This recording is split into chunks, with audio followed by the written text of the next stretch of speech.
weighing 3 eliminations, sitting here with some very good materials, and definitely a very delicious loadout. Anyone with a heavy sniper and a blue SMG in a combat. And remember, he started the game in Snobby Shores with that clutch when KBB did go down, so they're still in this one because he still has that beautiful blue combat where he clutched it with, man. Yes, he does, and all the materials he could ever ask for it. Nearly 100 builds in this one. You see they're marking right now. I think they have a double heavy sniper combo. They're either marking double heavy or they're saying, focus this, the zone's closing there. We're gonna find out soon enough. It literally looks like he's marking exactly. He's trying to look and see. Yep. Oh, they do have a double heavy sniper. And Ninja called it, the man knows. They see one, and oh! You guys saw the pyramid. This is exactly what Jack talked about earlier. You need 2 walls, 2 layers protecting you from one of those walls so that double sniper will not take you down. But they've got the tools, the key to open all doors, as I put it.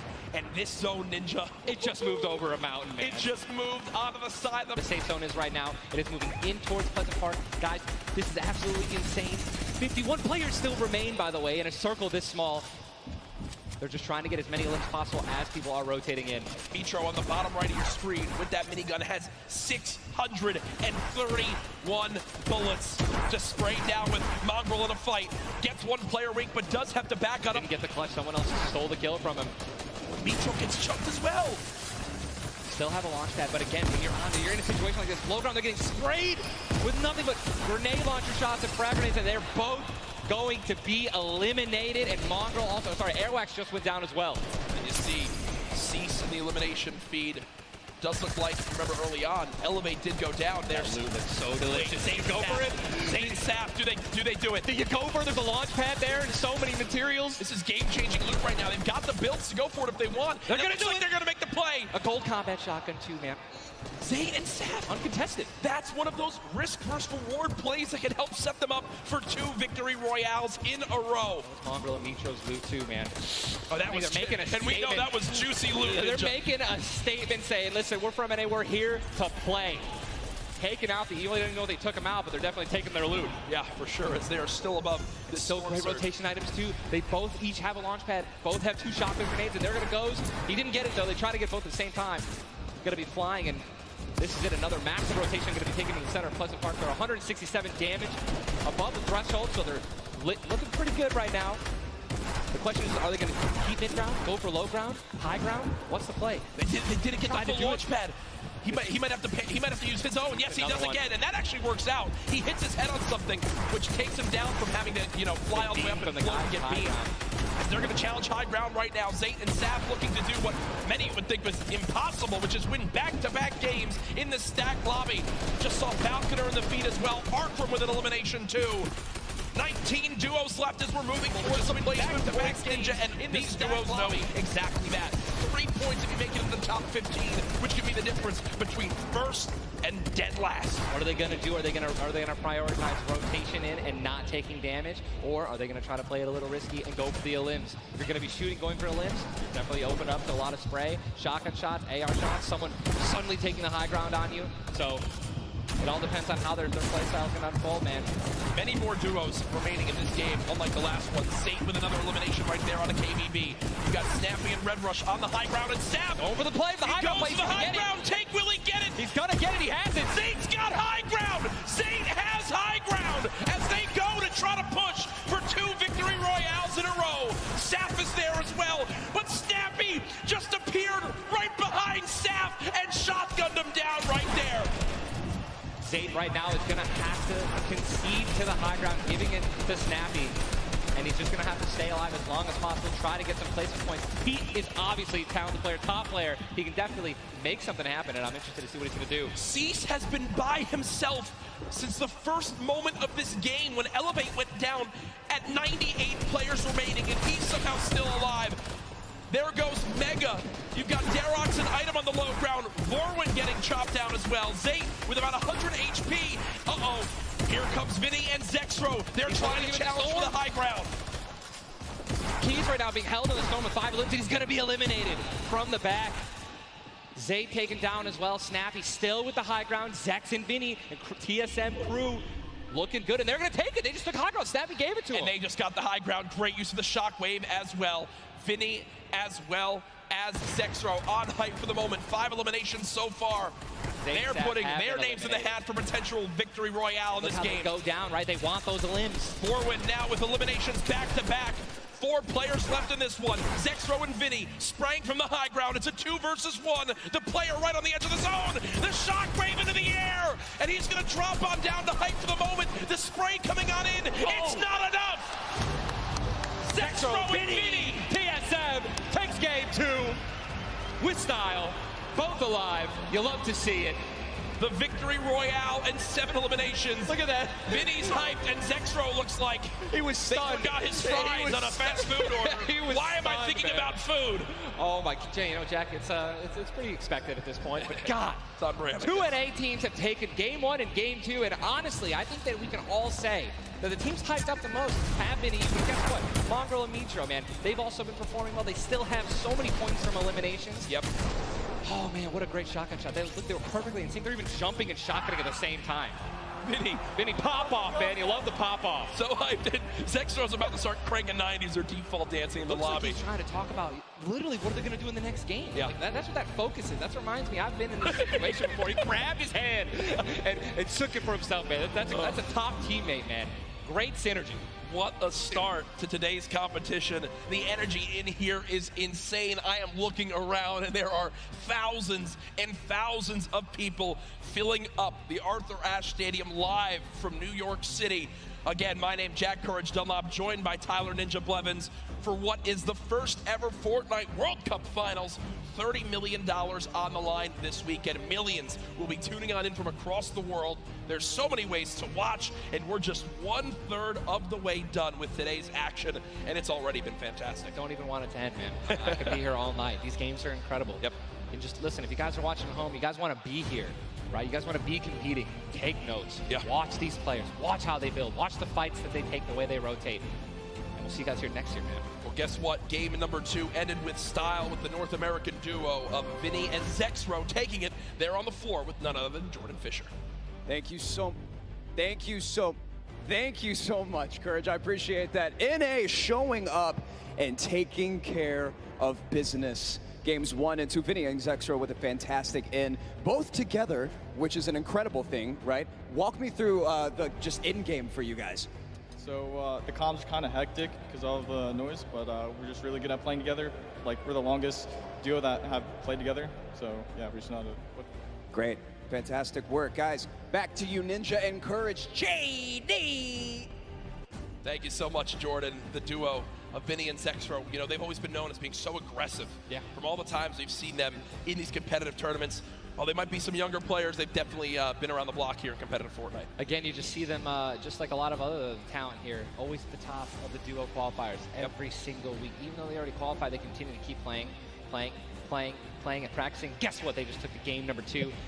You got to be pumped right now, man. Once you win one of these games, you can't let up, though. Again, and that's why I love that energy. Zex was immediately just, I felt like he was just talking about, what are we going to do next? Hey, man, good job. We won that. Let's do it again. Yeah. Right? How are we going to change, maybe even do better somehow, get more limbs in game 3? No, for sure. And they know that. They're not going to take their foot off the gas pedal.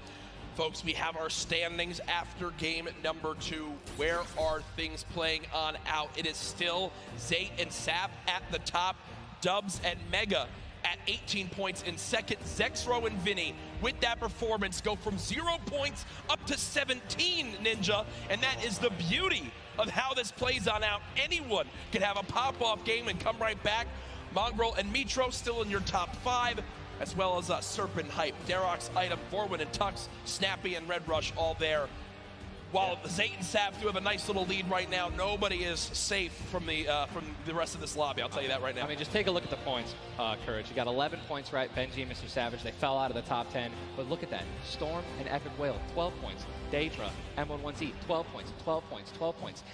All they need is 2 or 3 points, 2 or 3 extra eliminations right there, and boom, they'll move up 6 places. Yep. You know what I mean? So it's still anyone's game, all right? 2 pop-off games, 1 pop-off game, boom, you're already in the top 5. Remember, if you get 50th place or 11th place, from that whole time in between, you win $100,000 as a duo. Still. But if you go from 10th up to 1st, it jumps all the way to $3 million. So everyone, eyes on that top prize. We are just 1/3 of the way through the action today, but I know we've had a lot of fun up here, Ninja. What an absolute blast. Ladies and gentlemen, Happy to be here, man. Can we give a round of applause to Ninja for hopping in for some guest casting? What a great job. Thank you, man. Always a pleasure, brother. Pleasure to be here. That's going to do it for us for now up here on the caster desk. But I know Zeke is down on the floor with some notes for you all. Thank you guys so much, man. What an awesome first two set of games from Saf and Zay locking down the lobby to Zexro and Vinny just coming in super clutch. And of course, guys, you've been here. We got to see Ninja. He got to go ahead and commentate some games. So what I want to know from you is, have you guys had a good time? Have you enjoyed it? If so, just let me hear you. You know, that was so-so. Let's pretend I didn't ask. Have you guys been enjoying yourselves? That's what I'm talking about. Obviously, we've got quite a bit more games left to get through, but, you know, if you've been watching for a long time, you know I'm a big fan of everyone that loves Fortnite. It's all about bringing people together. And I like to say Fortnite fam, that's my thing. That's what I do. And, you know, there's actually a lot of people from around the world that have come here to compete, to watch, to be part of all of this. And I thought, what better way to give back to you guys than to teach you how to say Fortnite from all around the world. So in just a moment, we're going to take a look at a video, and I can't wait because this is actually the first time I'm seeing this. A lot of work went into making this happen, so I can't wait for us to watch this together. Let's take a look.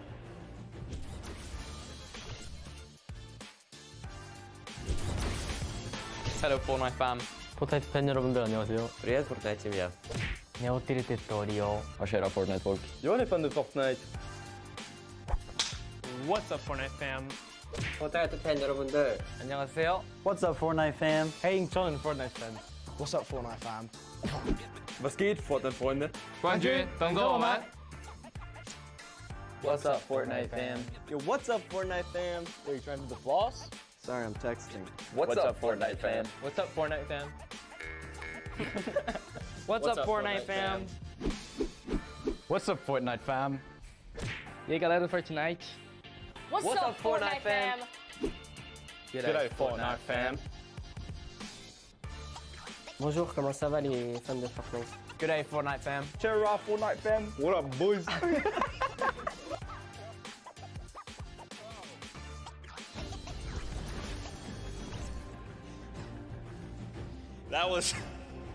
That was even better than I thought it would be. Just embrace it. We, as a collective, are the Fortnite fam. Get used to it. We're here to stay. Now, guys, you know, there's a few more things I want to take a look at before we hop back into the next game. One of the things to kind of do if you're here or if you're at home, you've been watching, Ninja actually had a pretty dope hoodie, a World Cup kind of exclusive hoodie. Would you like one of those things? Would you like one of the crazy World Cup shirts that we have? You can totally get your hands on one. Head on over, retailroad.com. Get yourself a nice shirt. We've got some hoodies. We've got hats. We've even got the little drone that's the battle bus. It looks amazing. The top balloon is actually the drone, so you've got the bus that's literally flying around. You best believe I'm going to pick one up and mess around with my family. They're not ready for it. But there you go. There's some on your screen. Also, that Drift shirt, by far my favorite piece of merchandise ever. Those of you that really do know me, you know I love Drift. He's easily my favorite character. But just some cool things. If you're looking to get some World Cup exclusive thing, go ahead and take a look. Now, for those of you who have also been watching kind of all 10-week qualifiers long, you know we love Golden Boy. And there's actually one thing specifically he was kind of telling people as we were going through interviews. And that was, hey, when we get to New York, you're going to be in my hometown. Let's catch up and get a slice of pizza. Now, I know you're thinking, wait a minute, Zeke, what about like everyone else? Why is it just Golden Boy? Well, he's a Golden Boy and he's selfish and he wanted the pizza off for himself. Get called out. That's right, now the world knows. But a few of those players actually took us up on the offer. They went out for some pizza. They had a night on the town. So let's take a look together and check this out.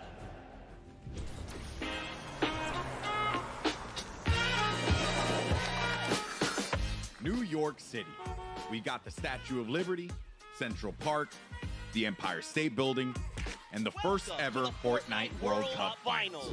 I couldn't be more excited about the greatest Fortnite players from around the world coming to my hometown to duke it out.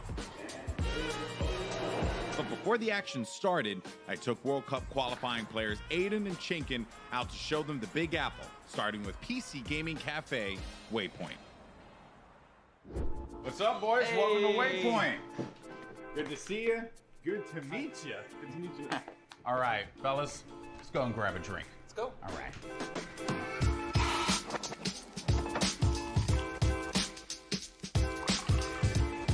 All right, gentlemen, thank you so much for joining me here in my hometown, New York City. Thoughts on it so far? Chenkin, we'll start with you. Hot, Okay. a lot of people. Yeah. Hot and a lot of people. I'm sorry, but also welcome to New York. That's kind of the way it is out here. Where are you from in Austria? Austria, like I'm near Salzburg. And the population, 40K. I think it was like 40,000 people in the train that you were in on the way here. Probably like Yeah, so, there was so many people. Now I want to talk about the competition at hand because obviously this is going to be the biggest opportunity, I would imagine, of your lives. You're going to be playing in front of a massive crowd. Is there a way as a player that you prepare for that? I don't think like there's a way to like prepare for it. Yeah. But try to like calm down, not get like nervous, not get shaky and stuff. Yeah. And then we should be good. Like It's still crazy having like a live crowd. Yeah. I try not to take tournaments like too seriously. If I play relaxed, I feel like I do better. I remember when everyone's like, this guy looks like he's just chilling on his couch at home, the casters, and it was like, I was just relaxed, you know, and Yeah. I feel like I played better. Okay, so gentlemen, we're going to be heading off to some different sites around the city. We're going to go to Washington Square Park, so let's go and check it out.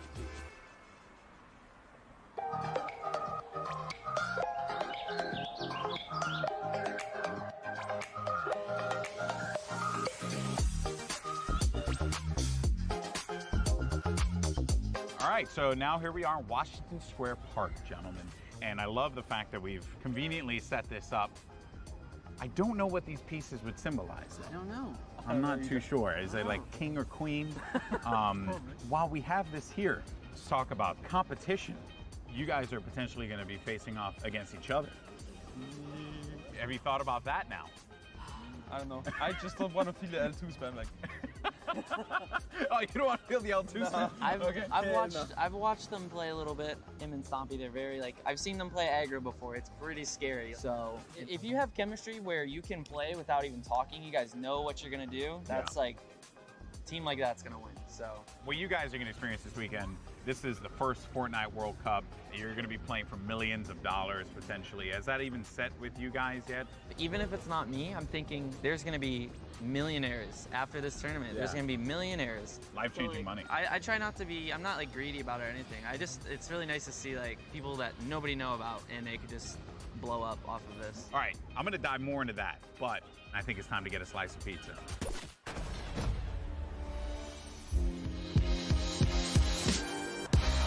Take you out for a good pizza. We'll get some pizza. To give everyone pizza. Yeah, I'm gonna show up with 2 giant boxes of pizza. Pizza. Say I won't, Bala. Say I won't. And I kept telling people, hey, I want to get a slice of pizza with you. You know, all the players, and they all ignored me. You know? So thank you guys so much for coming out. I really appreciate it. Obviously, this has been an incredible journey for you all. You're now on the precipice of one of the biggest events in the history of all competitive gaming. I'm happy that it was a fair chance for everybody, you know, open qualifiers. Yeah. You could have no exposure, but if you're good, you get in the tournament. So yeah, I'm just really thankful to be here and I'm gonna enjoy my time here. Yeah, we just try to like make our fans happy. I'm really looking forward to play on the stage in front of 100,000 people. Do you feel like the fans and how they've been supporting you all on this road to this, do you feel like that adds a little bit to this pressure? Honestly, it gives just more support for me. I feel more like happy to be here when there's all these people, whether they're rooting for me or other players. Fortnite's grown so much, and I just can't wait to see all like the crowd, and I know it's gonna get bigger and bigger every event, so. Fellas, best of luck at the Fortnite World Cup this weekend. Seriously, nothing but the best for you, but we're in the thick of things here in New York. So I think we gotta get some more pizza. You guys down? All right, let's do it. New York's got everything, and this weekend, most importantly, it's got the Fortnite World Cup. Now that these two have had their slice, let's see how they handle the competition.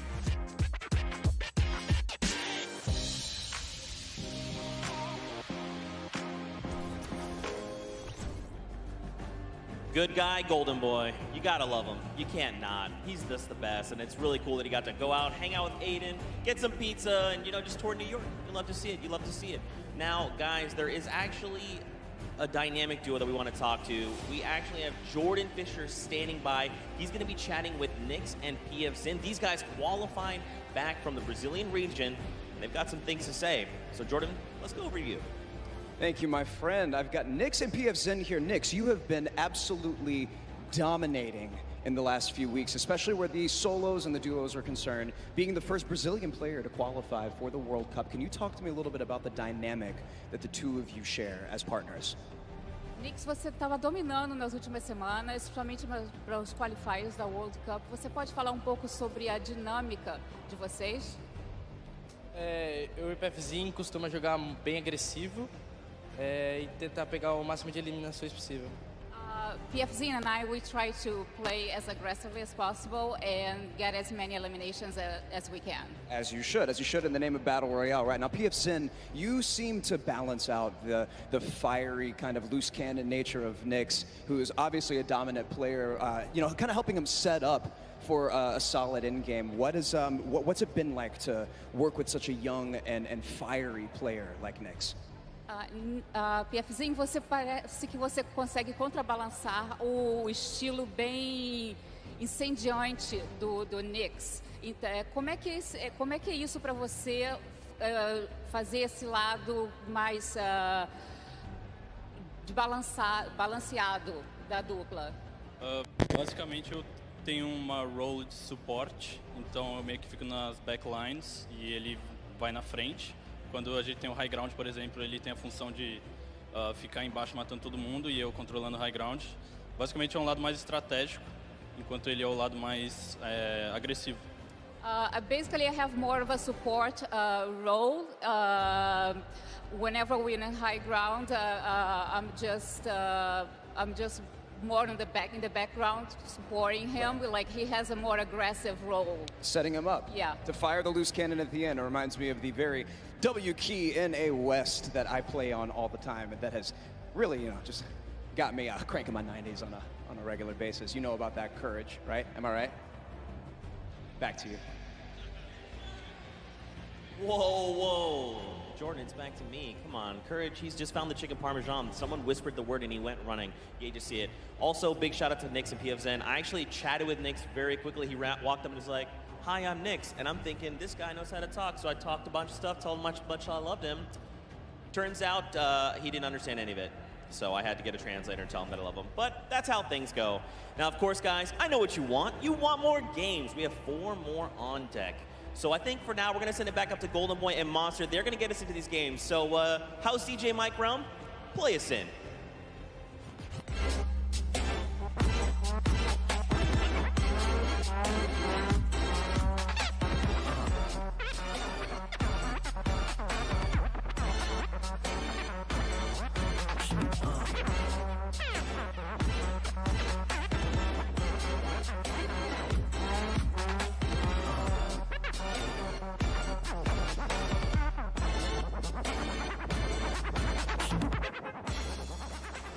All right, huge shout out to DJ Mike Realm, spinning the 1s and 2s here at the Arthur Ashe Stadium. Golden Boy alongside Master Face Boricua Boys back at it again, looking to bring you the fun as we have games 3 and 4 on deck. And so far, this has been one of the most exciting events I've ever been to. That game 1 was ridiculous. Game 2 did not disappoint as well, Monster. No, it didn't. I thought for a second there we're going to see back-to-back performances from Zayt and Sap. And I mean, we honestly did. Everyone that was in the top 10 contestant, even Miz and Daedra, they were performing. We saw them cut it all the way through. And it's that level of consistency that's going to cut the difference in making it all the way through the top 10 and being a World Cup winner. What I've loved seeing is that standings page, top 10. International through and through. You got the Japanese players popping off, European players popping off, players from New Zealand. Everyone's putting in every little bit they can. But folks, it's now time for game number 3. The players are all loaded up in the battle bus, and we are about to take off. Let's see who's going to get that much closer to raising the trophy and being your Fortnite World Champions of Duos. Here we go.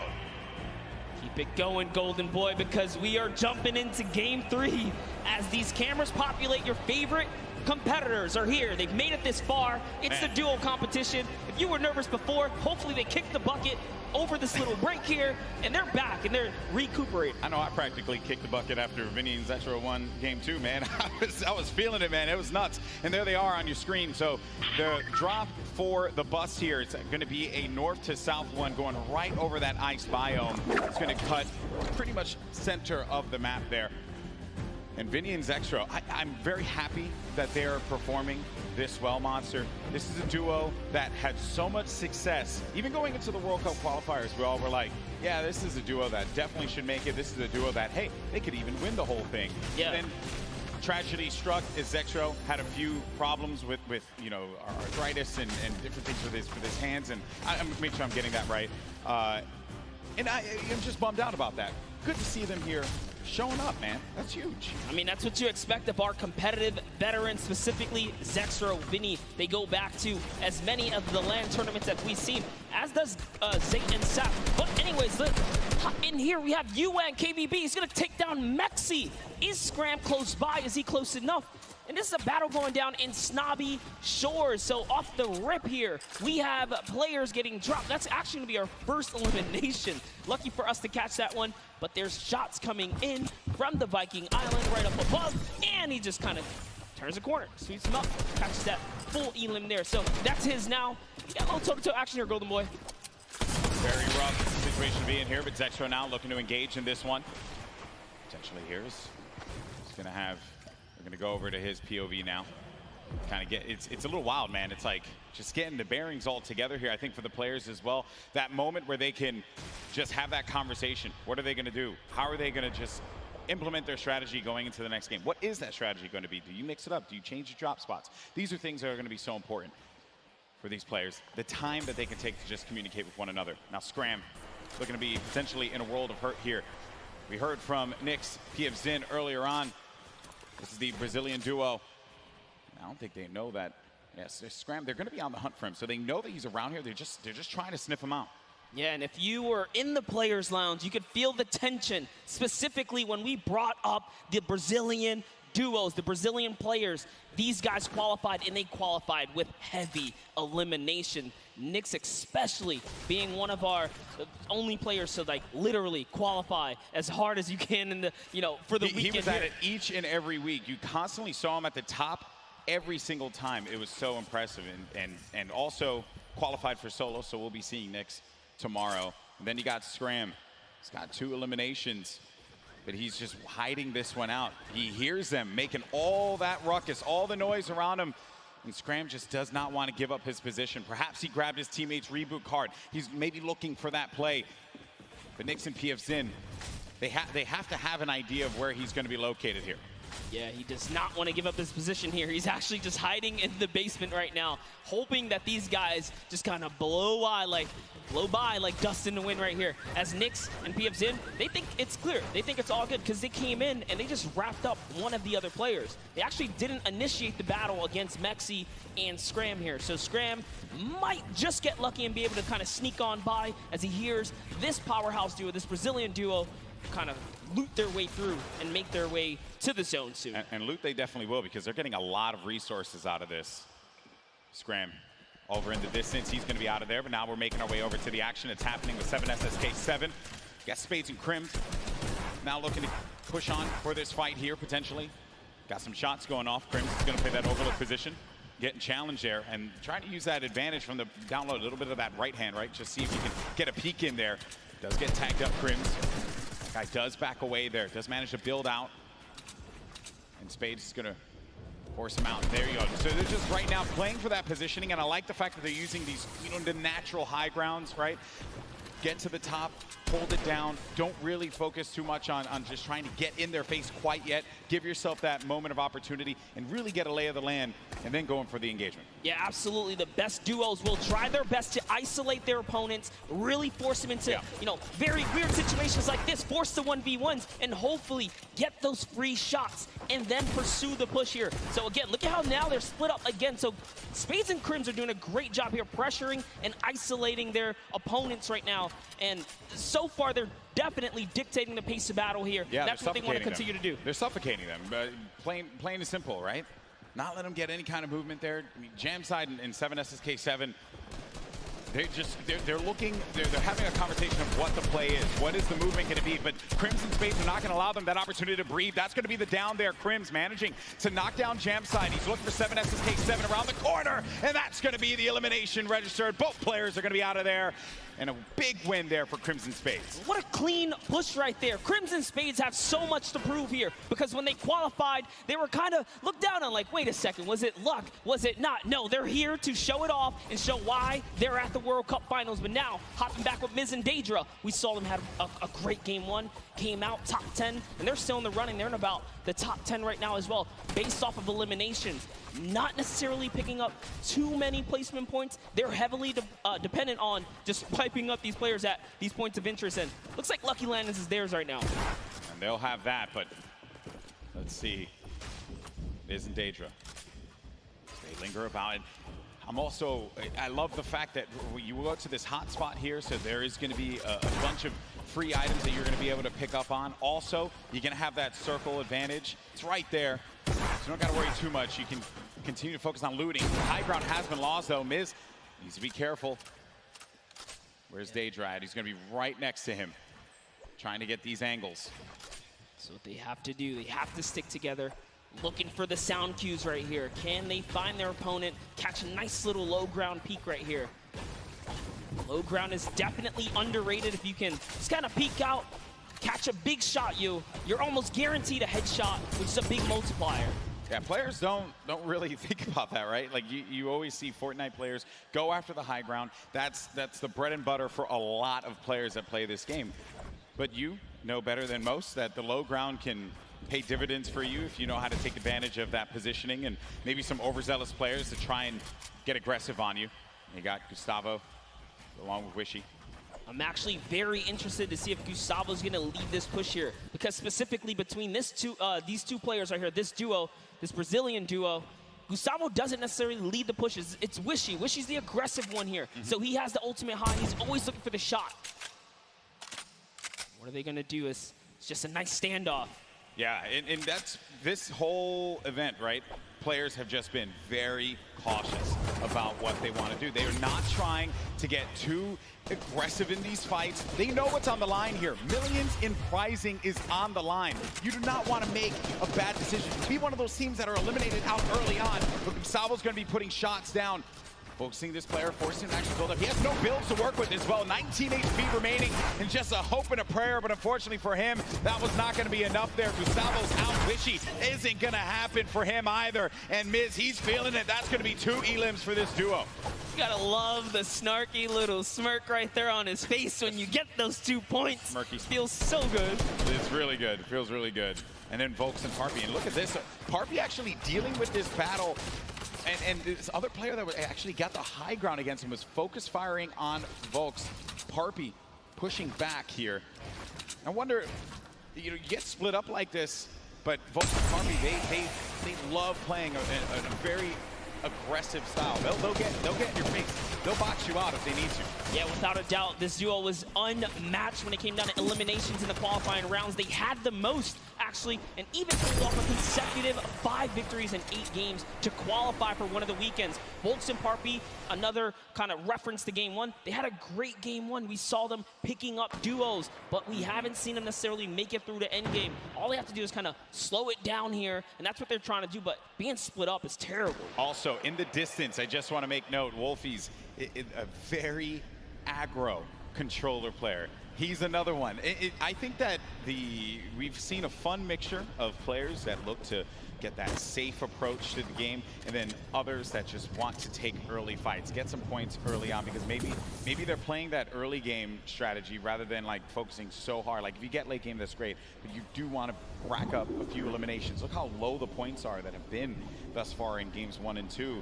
Get yourself a few elims and then maybe manage to make it to that top 15, which is very hard given how many players have stayed alive in this game. Games 1 and 2, we were at what, circle 5? Yeah, circle 5, I think. We were sitting at like 45, 46 players. They're just waiting for movement. Yeah, and that's where that storm surge kicks in, right? Does damage to players. That's dealing back. Crew and Chapels, one of my picks to watch.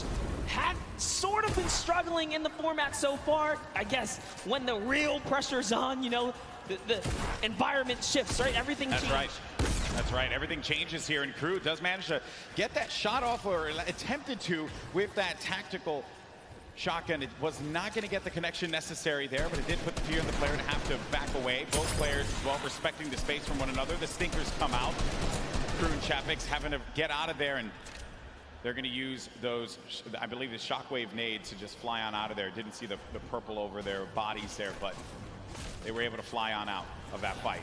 Could have gotten real risky for them. I was going to say, that was a respectful disengage. You only got 6 games here, 2 of which have happened. Yeah, that's they right. need big performances. They have to push towards placement and end game. So good on them to kind of back up. And when you have stinkers, there's no defense against it. You get chunked down right through your builds. It really is annoying to go against. And speaking about the stinkers here, Epic Whale's under pressure right now, and that's just going to chunk him down. They force him off of the campfire, and we'll see if he returns to it. Yep, here you go. Yeah, you're only going to get so much time with that campfire. Epic Whale, along with 40R Storm. This is a Week 10 qualified duo. Last moment you could possibly have it happen, and they managed to pull it off. Maybe this could be the game for them. Another dominating duo in the scene, Airwalks and Nikov. Airwalks winning the Pro-Am yesterday 2 times now. This is a whole new ball game. Best players in the world in this lobby.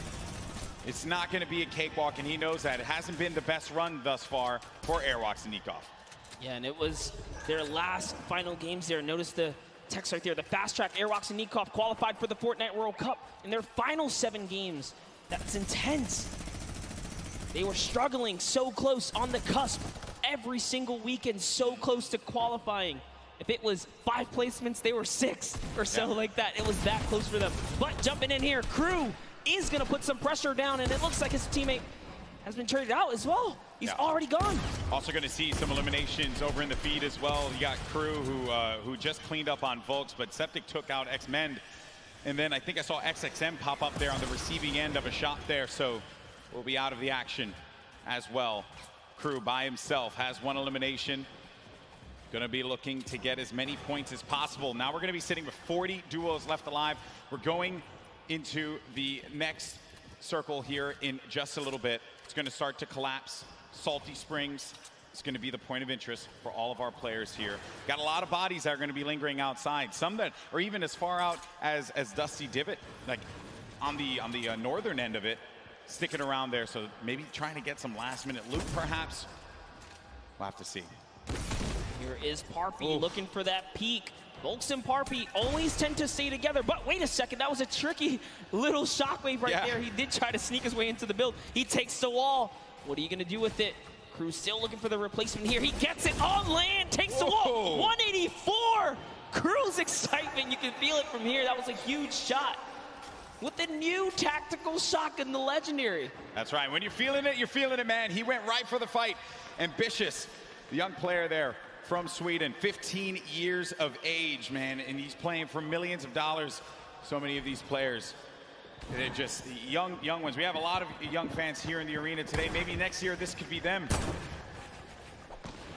And then you got a few of the veterans. Zexro, Vinny, saw Nate Hill, as well as Funk Mongrel, Mitro, Aiden there in the corner of the screen. And back over to our Game 2 winners, Zexro and Vinny. No eliminations to their name thus far. I mentioned Wolfie's the aggro controller player. He went right for Nyx and just take him out on that one. Yeah, I definitely want to see Wolfie hopefully catch some more highlights before the weekend's over. Touch base with him. He's a great kid, definitely enthusiastic about being here at the World Cup, and he feels totally prepared. He's ready to represent.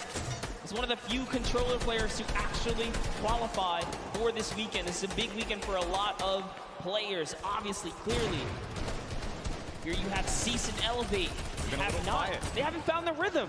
They've been a little quiet, man. They won WSOE, a great duo that has had success in the past, but this has just not been their game so far.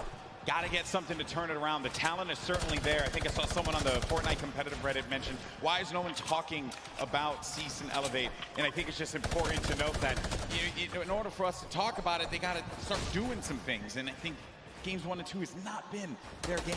Yeah, and I mean, we were there in the warm-up rounds. A lot of players were not necessarily revealing strategy, but whoa, that's a huge shot on Ziff right there as Mitro sends one flying down the field right there. Sent him packing. Dear me. All right, so back into the action at hand. We're going to have 36 duos left in this. Notable names, obviously, Mega and Dubs. Benji Fishy, Mr. Savage. A lot of people in the crowd popped for Benji Fishy when he walked out, as well as Mr. Savage. For due reason, this is a stupendous duo. The double snipe combination from Benji Fishy and Mr. Savage. Big shot right there. These double snipes, you gotta be careful. There's no standing still in a box here because you might eat one right there. They line up another. That's right. Not quite successful that time around, but hey, all damage matters. Storm Surge, you want to be dealing damage. You cannot stay idle. There are no free passes at the World Cup. Look what happened in game 1, man. The Storm Surge claimed a lot of victims. You have to be engaging in fights. You cannot stay still. There's Fwexy and Letwick on the move. Nyrox right behind him. Cooler organization. Benji Fishy's going to be down. Just saw that one off on the side. Mr. Savage now having to deal with a player that had engaged on him. Going to get built above. He just needs to wait this one out here, but Benji does get cleaned up. Yeah, that was going to be Fwexy. And that was such a sneaky ambush right there. He used the shadow bomb, pushed up. Notice Benji was kind of over-peeking, harassing players with that sniper. You cannot hold down scope right there. He ate a shotgun to the face, and that's why Benji goes down. And I love what Savage did here. He just went for high ground. He had to immediately get out of there and leave his duo behind. So what can Mr. Savage do? One of the best mechanical players here today. What can he do by himself? It's not going to be easy. Not with a lobby like this. At this point in time, he's really just looking to play the keep away game. Maybe he can pick off a player with that heavy sniper, get an elimination for himself. They only have 1 point right now, and they're nowhere near getting the placement points currently. But he's still looking to harass some players. Put some pressure on them. Now you see that half in, half out circle. Only 2 duos are going to be inside of there. So everyone's going to have to start to move over to that east side. It's going to be a struggle for so many players. They're starting to make the moves right now. They want to try and gatekeep, prevent these players from getting inside. This is a team we want to watch right now during this rotation. Mongrel and Mitro, they are masters at executing, especially when they have mobility like this to cut across the field. They are on the hunt right now, and there's no reason for them to rush. Once they spot out someone, they're gonna pounce. They're gonna jump on that target. Yeah, they're gonna wait for you to make that mistake. And with the nerves at an all-time high here, players are certainly gonna make that error in judgment. Saw it happen in scrims when we were looking at players just getting warmed up. So much at stake here, but there's the launch pad. It's going to go out now. Need to be wary of just getting beamed in the sky. So many times you think that you're just going to be sailing away with no problem, not a care in the world, and then you just end up losing all of your shields, all of your HP, and then that's it. You're done. I've seen it countless number of times. People tweet out, you know, you fly across, you get taken out the sky, but it's all about timing. Neither Mitro nor Mongrel were shot once on that rotation, and it was masterfully done right there. And whoa, it looks like they're tracking so beautifully. Catches someone trying to just kind of rotate on by in a shadow bomb, but that was not enough. You were not safe from the shadows there, buddy. Another thing, too, was that when they were out of position for a brief moment, the way that they were able to just get back together, right? That patience with one another, the communication, you need to have it when you're getting down to these final moments. 25 duos are going to still be standing here. You got Calculator and Macwood. They're going to have that high ground up above. They shouldn't be comfortable just yet, because anything can happen here. Look at where that next circle is going to be going. Moves need to be made. With that RPG, I mean, they can basically take high ground at any given moment that they want nor choose. Calculator looking around, already on 4 eliminations for Macwood. Macwood did say he's the fragger of the duo. We'll see if Calculator can keep up right now. I am just poking good fun because Calculator loves to talk a big game on the social medias. He really does, man. He's a character without a doubt. But right now, there's no fun and games to be had This is game 3 of the Fortnite World Cup Finals. It's time to put up or shut up for a lot of these players. Look at that, wasting no extra mats. They do not waste more than they have to. This was earlier on. An elimination onto Mongrel and Mito. There you have it. Out of the game once again. That duo, European powerhouse, gonna pay there to Dubs and Mega. So far, so good. Max was again just holding this positioning right here. He is gonna get blocked out with his teammate accidentally, but it's all good. This is still his ground to control right now. They have clear control of the skies here. And they have a ton of builds to work with as well, Monster. 4 eliminations for Macwood. A great game for him thus far. That's 4 points for this duo, but he's going to be taking some shots. Has to be careful there. There you can see the lay of the land, Monster. Yes, the placement thresholds will be divvied out soon. There goes the Storm Surge already ringing down on players. Jay has to make a big move. Doesn't matter. Zate is going to wrap up right here as Keys goes down as well. And the shots are flying. And you can just look at the overhead, the chaos that's going on in the mid-ground specifically. And look who's still in this, Saf.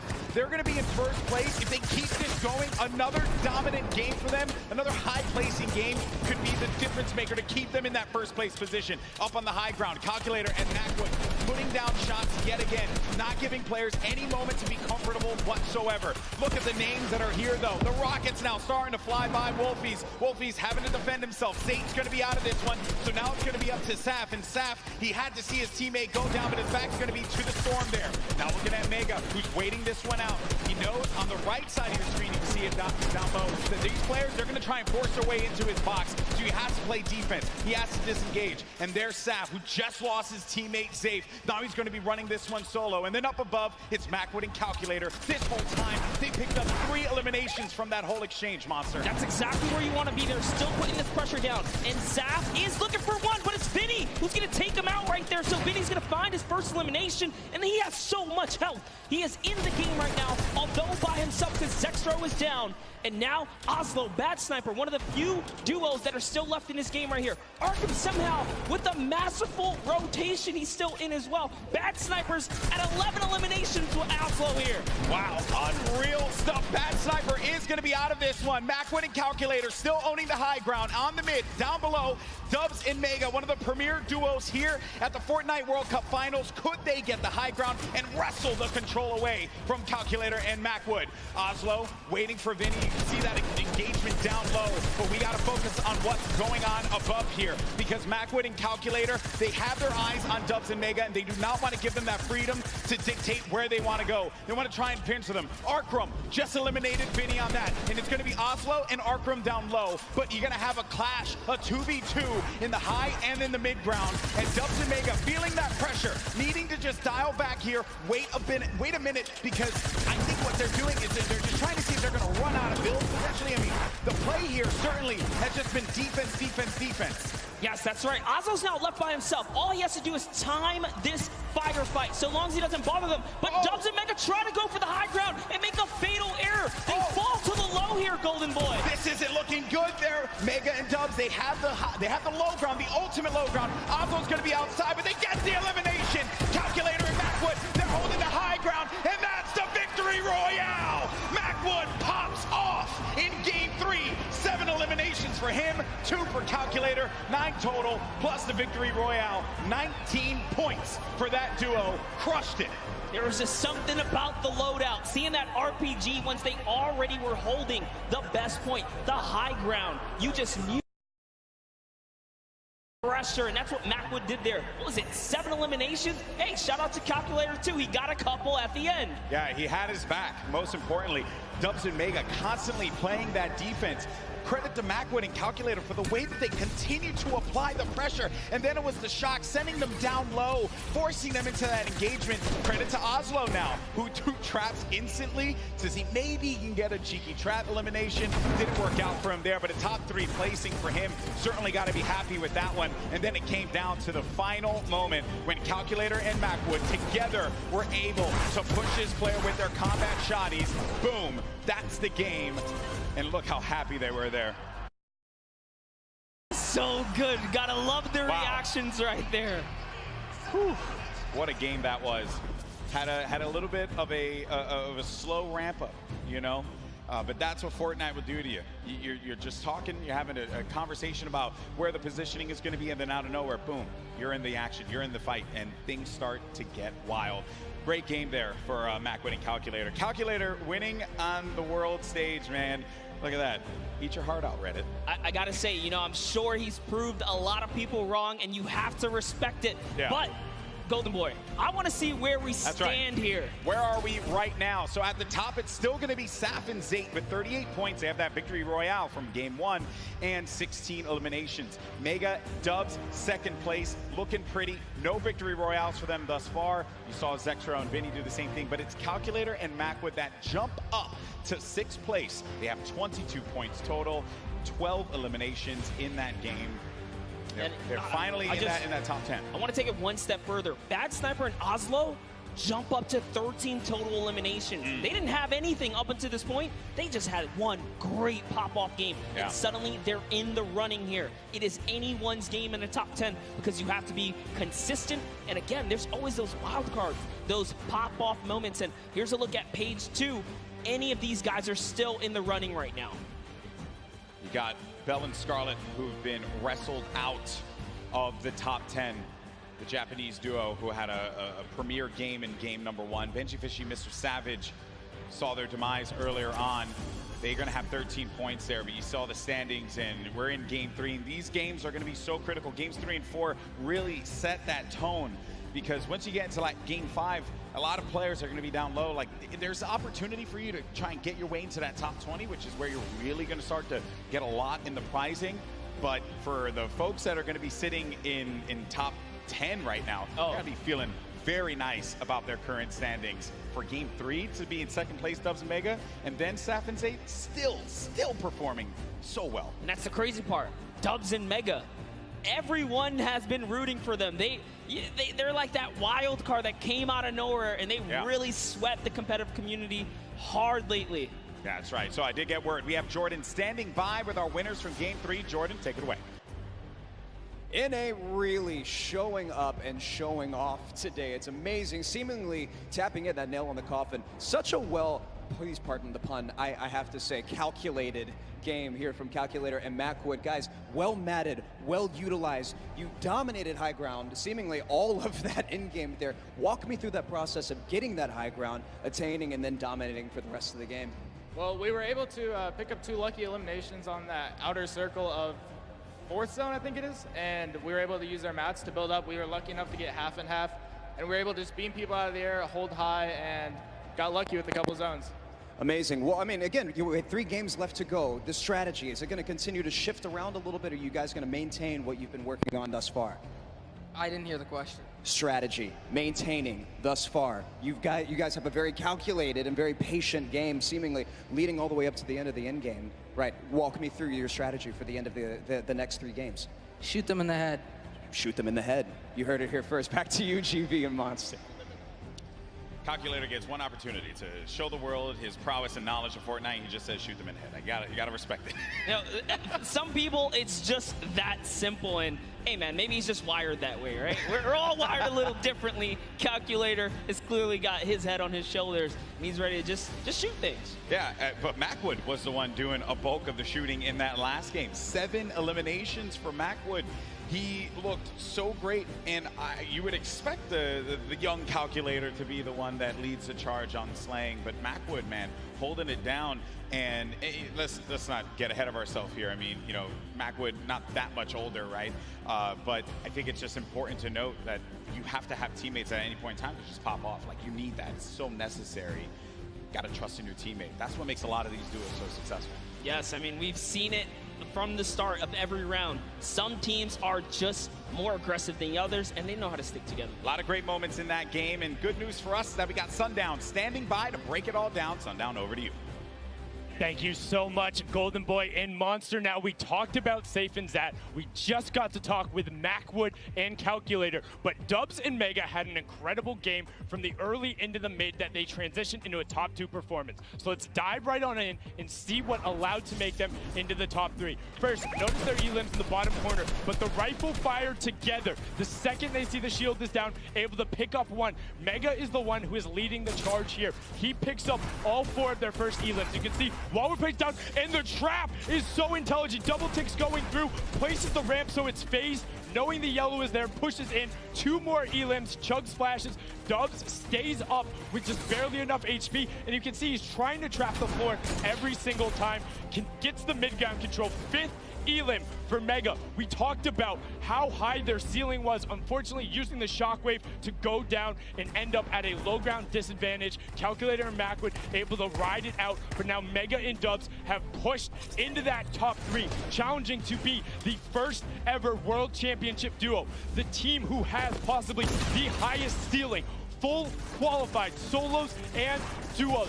The question is, in the last half, the last 3 games, will they be able to keep it up? Will NA stay on top? Will Serpent and Hype represent Oceania and upset the apple cart? I'm about ready to see some hype myself. Let's throw it back inside for the last 3 games. Gentlemen, take it away. Well, if you want hype, got you covered, baby, because these games have been incredible. And if you're just joining us for the first time, welcome to the Fortnite World Cup Finals live from New York City. We're in the Arthur Ashe Stadium. Game 3 just concluded. We had 3 different winners across 3 different games. This is our duos competition. These players are playing for a lot of money in prizing. So much on the line here. Lives will change forever after today for those players that are on the stage and some of the folks you're seeing on your screen right now in, well, I would say in a different situations than they would find themselves in. You got Vinny and Zexro, they're right there. Zayt and Sap, 3 games in, still holding on to first place. It has been wild stuff. Welcome, I'm Golden Boy alongside with Monster D-Face here, and it's been a great day. Really, there's nothing more that you could possibly say about it. And as I had mentioned before, the prizing, the money that these guys are battling it out for, this is it. First place will take home $3 million. Second place gets $2.2 million.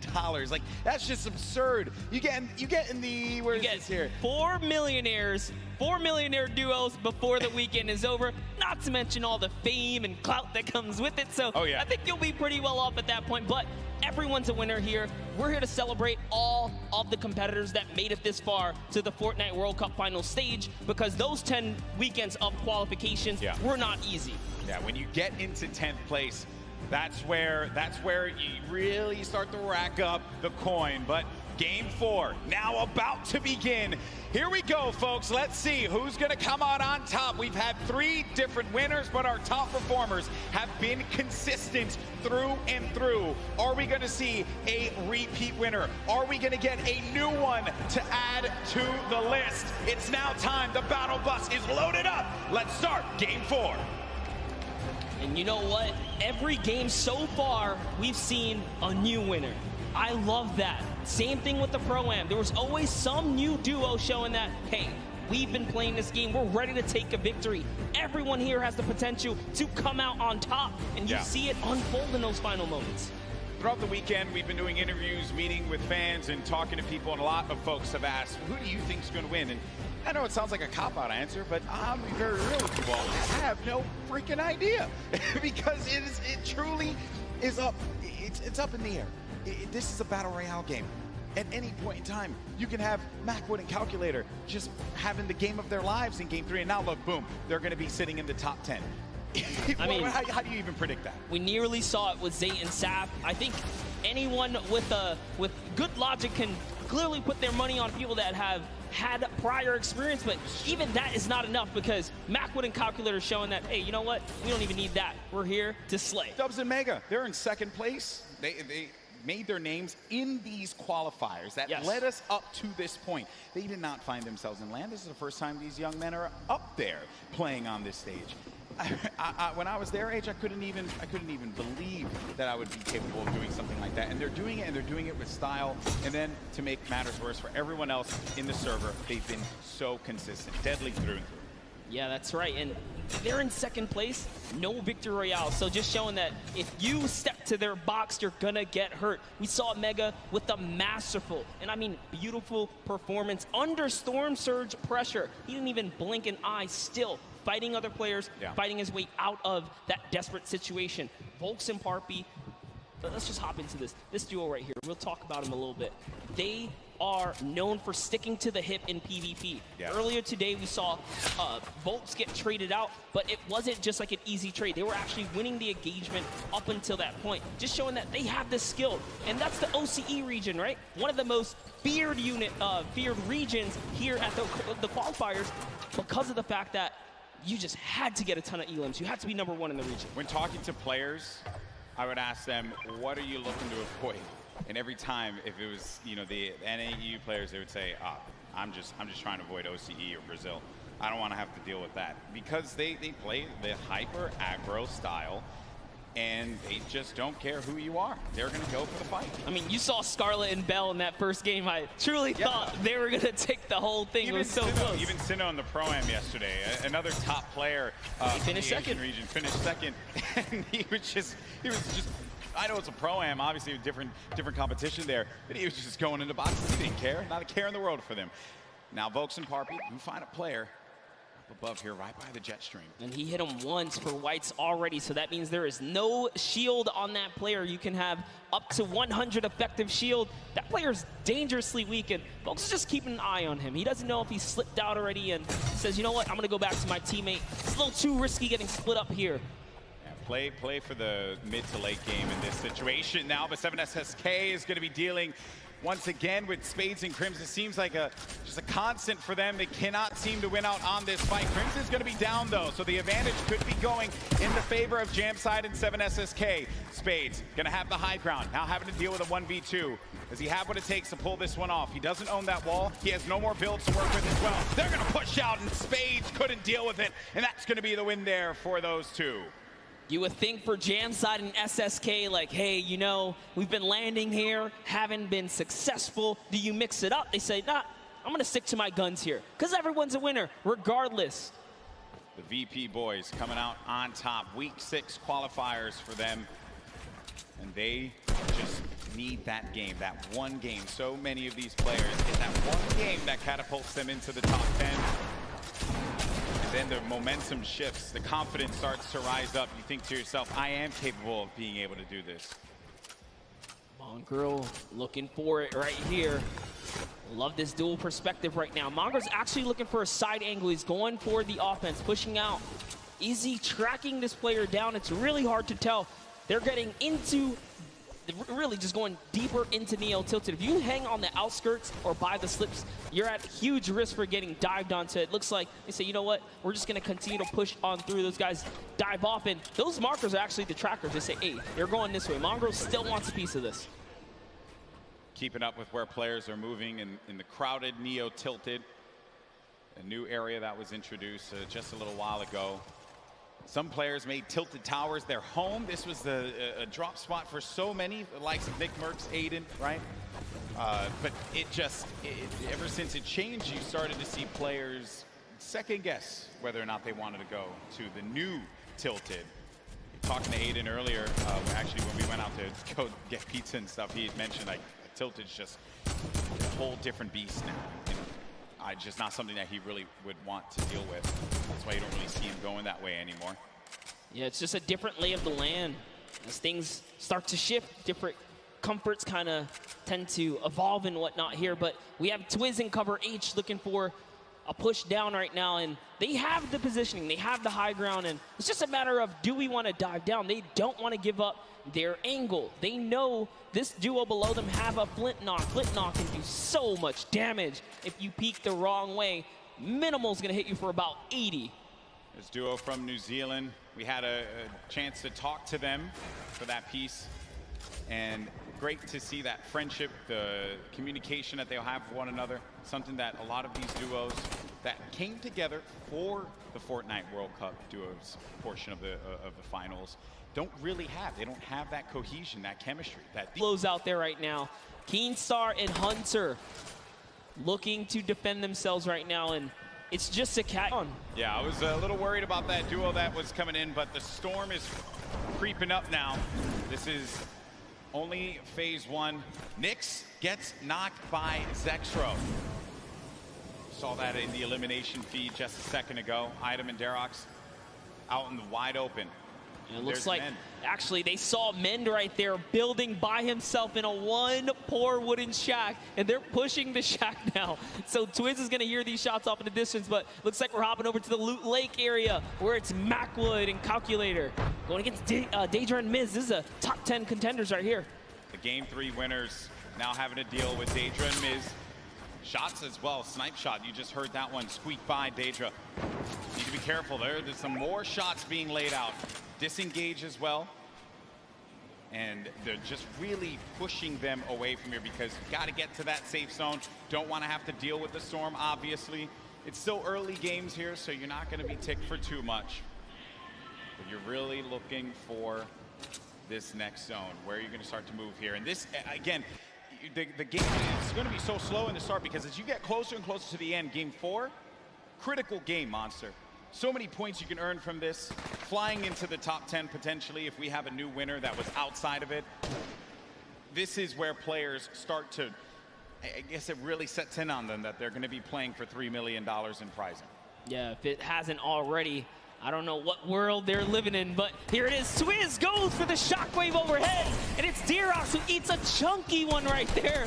Cover H looking to chop this bad boy down. In comes the Sinkers. Is it going to be enough, though? The pressure is so real right here. Twiz and Cover H doing it not only for themselves, doing it for New Zealand, their families, and everyone watching them at home.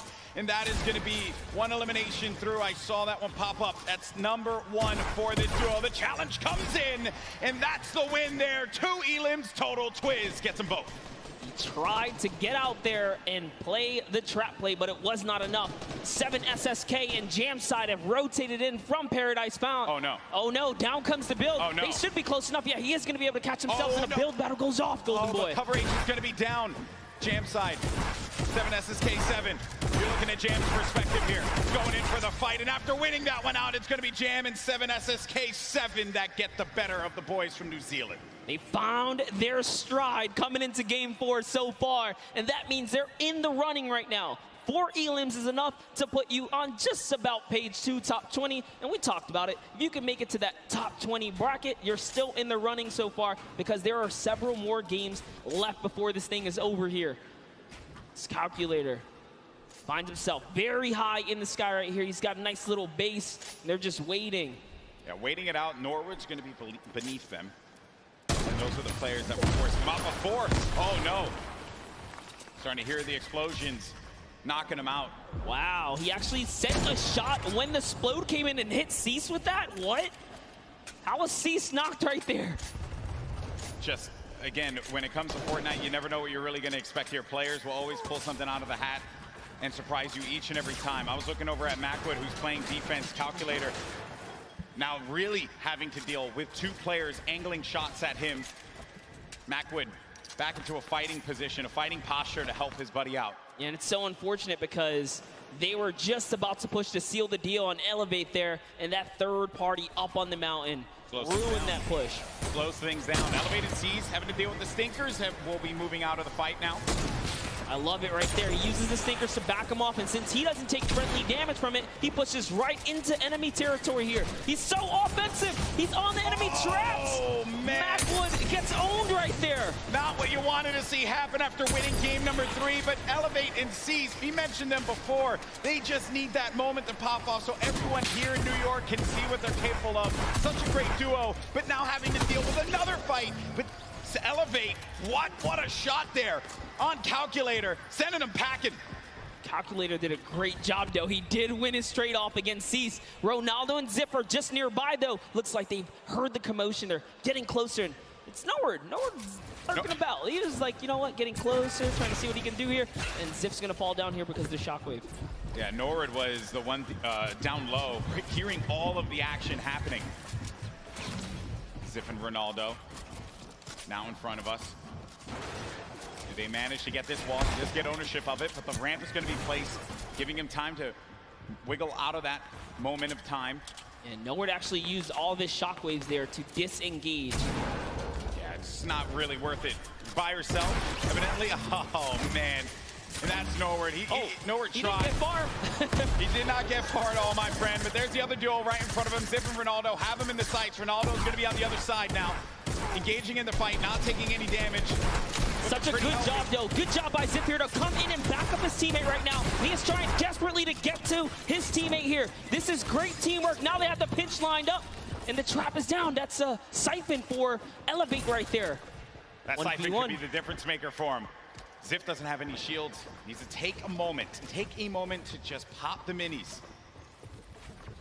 It's a little bit of a reset here. He's still in this too, so he didn't get knocked. He's not full eliminated yet. Which is rough. You don't convert the Elim, you don't get the point either here.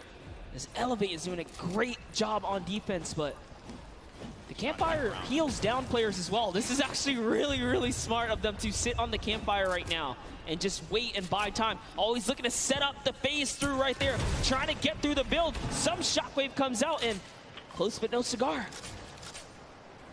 Such an intense fight between these two. Oh no, someone thirsted.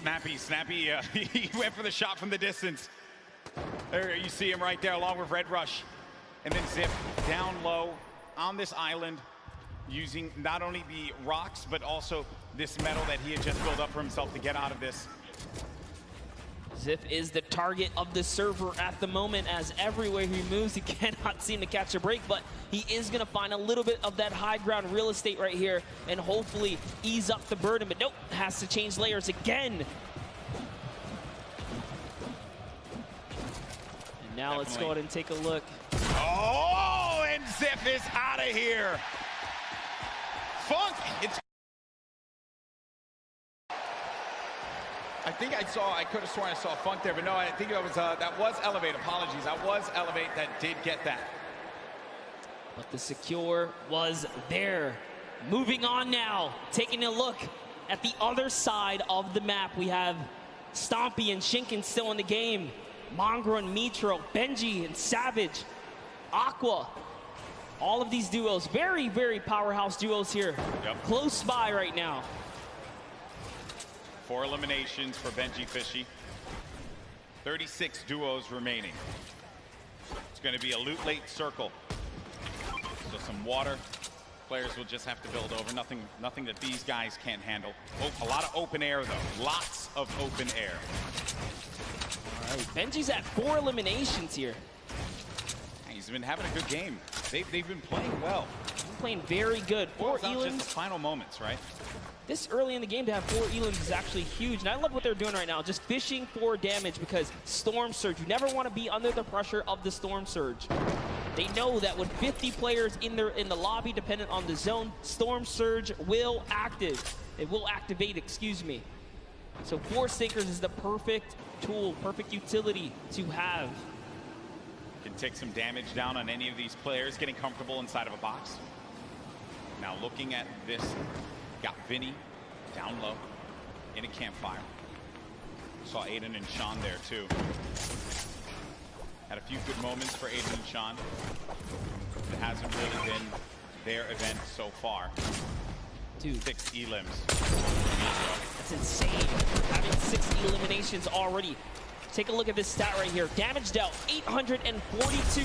The match average, every other player on average, 176. That's not even enough to take out a player with shield and health. So they're doing a lot of work on this lobby right now, and they are here to play. Looks like they're going to find themselves another spot. This is actually an interesting spot, but it's all good because they have launch pads. They can get up and over this cliff lip right here, and they're backside safe. So all they have to do is protect their forward angles. I understand we did get some moments of Mongrel earlier on as he's trying to see where players are going to start to make some moves. Let's go ahead and take a look at that, and we'll come back and see where they are currently. Nice! Nice! Oh my god, nice! Up in those moments, man. Yeah, the nerves, they have to be shaking there. But Mongrel, just a steely stare. Love it. Love to see it. Get out there and get yourself a duo that's going to clutch up for you today in the Fortnite game. If your friend ain't doing it, drop him. You don't need him. That's right, but you heard him. He said we're going to win loud and confidently. Mongrel and Mitro are here. And they're here to win this game. That's the mission. But everyone else, all 33 duos that remain here have that same objective in mind. luckily for them, I think that circle does work out for them just a tad. And there it is, Storm Surge. It's now live. And it's going to hurt some people. You either have to do damage or less than 50 players have to be in the lobby. So 6 players, 6 individual players right Gustavo's now out. are under it. Yep, that's it. Gustavo gets owned right there. Is Wishy going to be able to do something about it? Storm Surge in effect. Dubs and Mega once again. They're in second place in the leaderboards. 3 games have worked out very, very well for them. And they can see that effect. You can see the Storm Surge around you. 51 players. Only 1 player needs to be eliminated, and that will be it. Says, you know what? We balling. They out. They're going. They're trying to get that zone plan for placement right now. And do you blame them? Why not? They're in the lead right now. All they have to do is consistently skate through. They've gotten through the hardest part, the beginning. They're warmed up. As Mega is trying to fish around here and get a good spot in. Looks like they get themselves a little bit more real estate, but the pressure is in because the baller players come in. Right in front of them, too. More defense having to be played here. It's kind of shades of game 3 when they were in a similar spot, but this was from the high ground. This time, they'll be right in front of them. The action has cooled, though. They can take a moment to reset. Definitely did cost a fair amount of metal right there. Mega now on 300 metals, trying to inch his way to that fence nearby. Just doing a little bit of a material swap right there. Back to Mr. Savage and Benji Fishy with the minigun. The minigun's so good for pressure plays. Spread out a few of those materials.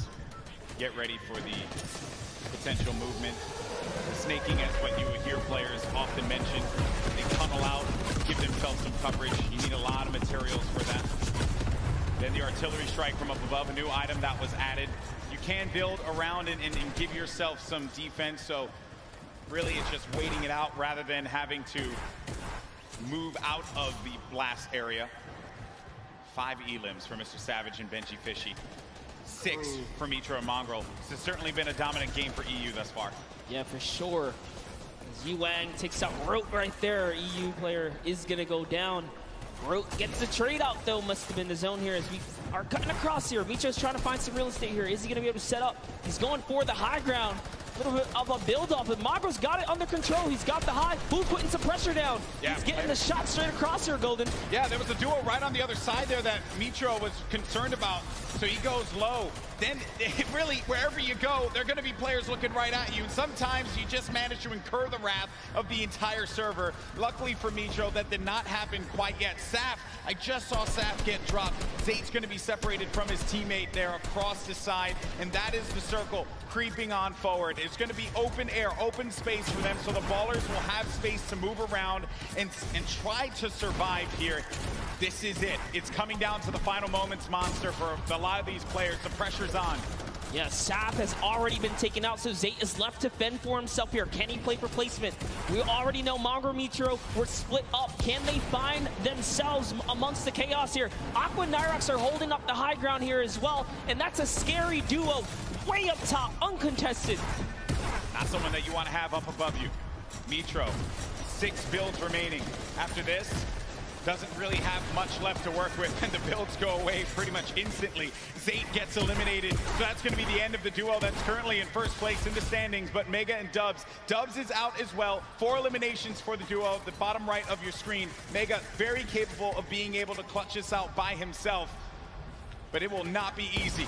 Yeah, Mongrel actually just slips into the low ground too right now, so he is trying to stay alive here. Jumps into someone's box. It's Voron who gets taken out right there by Mongrel, so he's still in the running. Mega goes up and gets traded as well.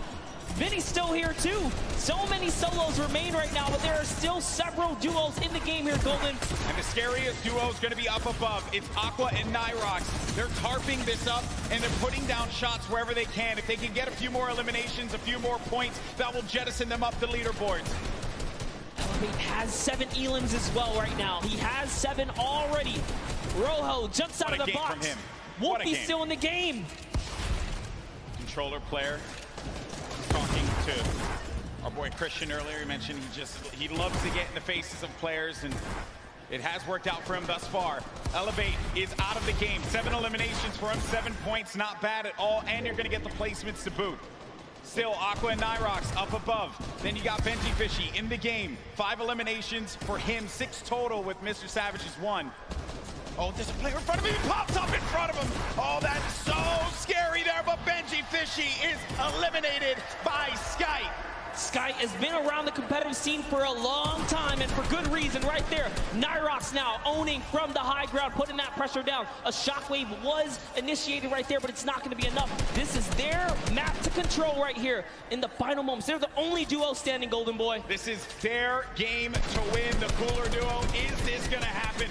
As they're putting the pressure on these players down low. They're synergized, they're communicating, and they're ready to pick up this victory royale in Game 4.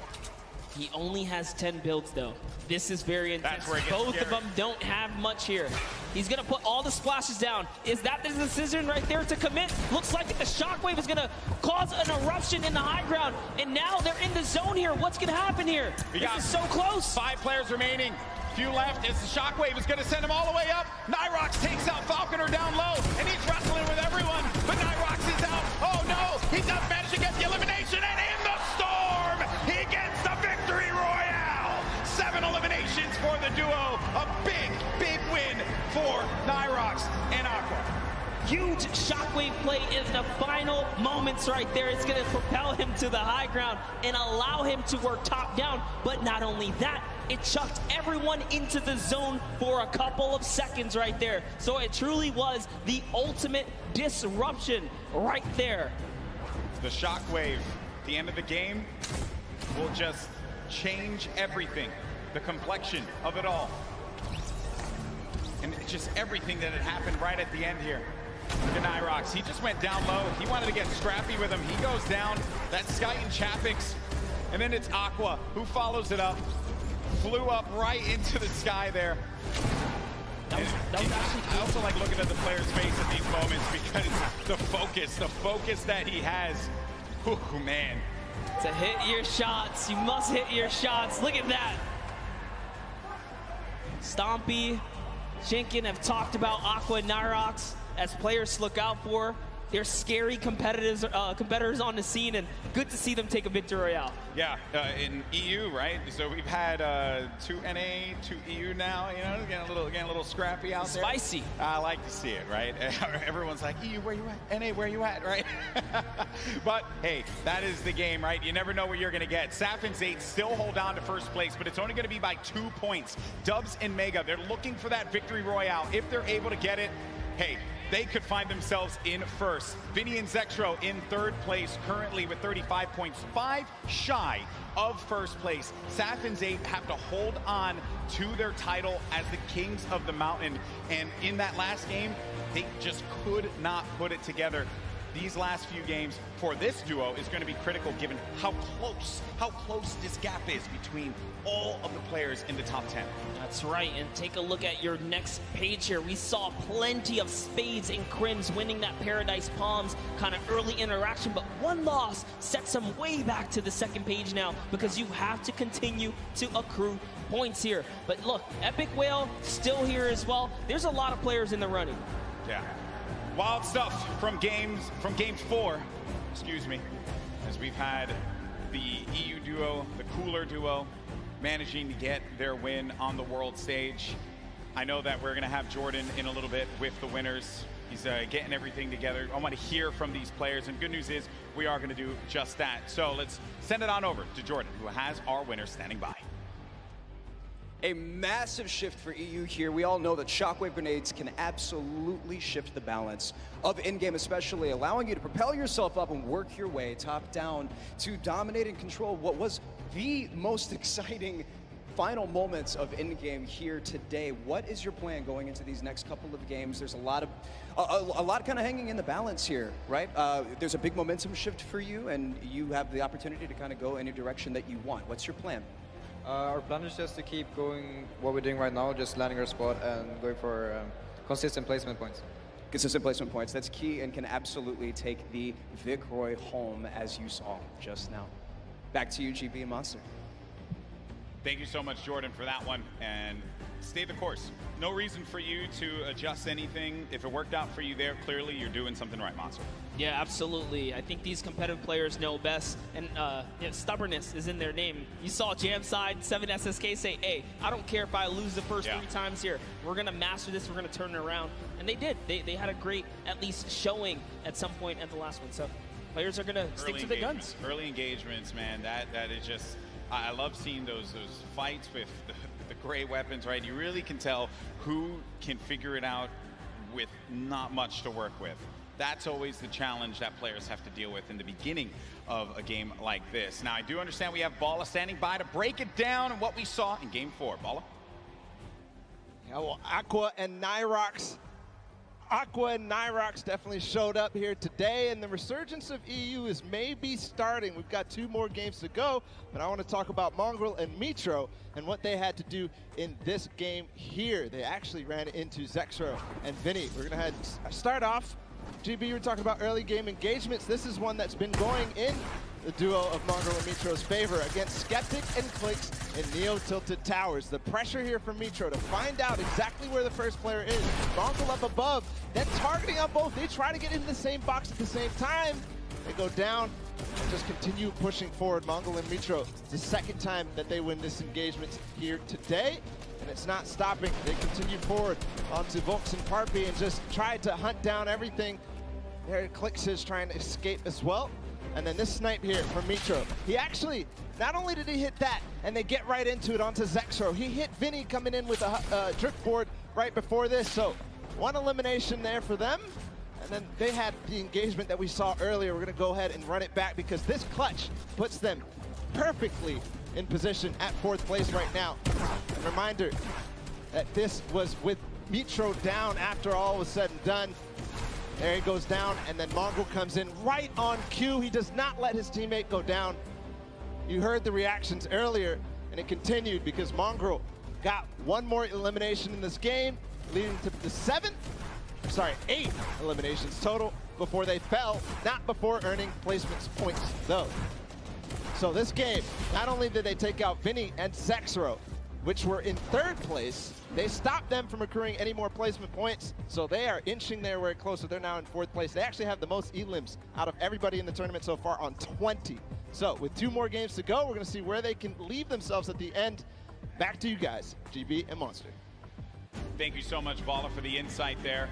Everyone getting all ready for games 5 and 6. And then we crown our first ever Fortnite World Champion. Crazy to say out loud. It's happening. It's happening. This is it. It's happening. It's happening, right? Now, there have been a lot of duos that have been the talk of the town, but one duo in particular that have a lot of fans excited are Benji Fishy and Mr. Savage. And we did get an opportunity to catch up with them, and they're currently in 8th place. Can they climb up?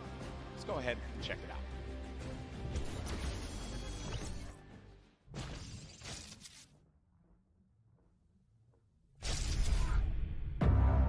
This is a scary duo. Benji Fishy and Mr. Savage. Our communication is probably the best in the world. I'm gonna rift us. Yeah, go. I just think we're on another level. Behind you. Double RPG, 3, 2, 1, go. Absolute destruction there. This dual partnership has changed our lives. We've been able to accomplish so much more together. Let's go! He encourages me, I encourage him. We're best friends, we're duo partners, and it makes me smile. Yeah, it's a good feeling. Check me again, bro! We're Savage. We're Benji Fishy, bro! My name is Martin Foss Anderson, and I go by the name Mr. Savage. My name is Benji Fish, and my in-game name is Benji Fishy. One of the most terrifying duos coming out of Europe, period.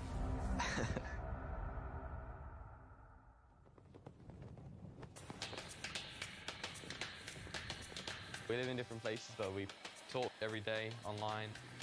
I live in Oslo in Norway, and Benji lives... I live in Surrey in the UK.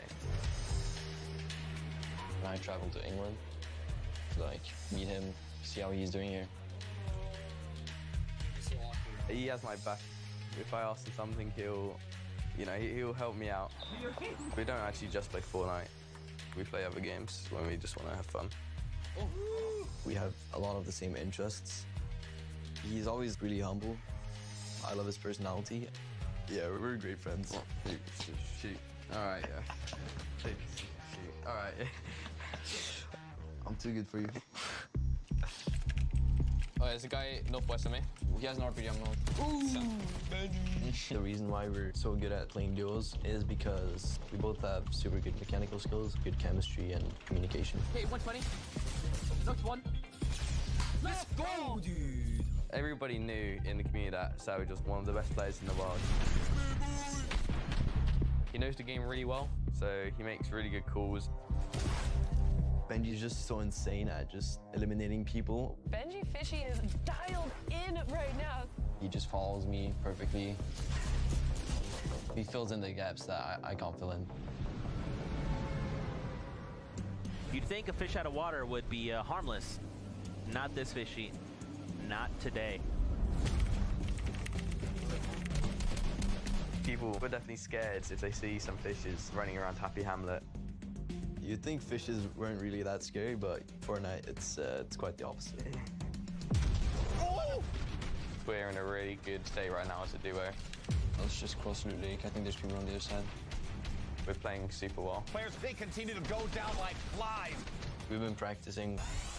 It's really nice to, finally be able to prove ourselves. Benji Fishy Savage. I think we're just going to show people how good we are.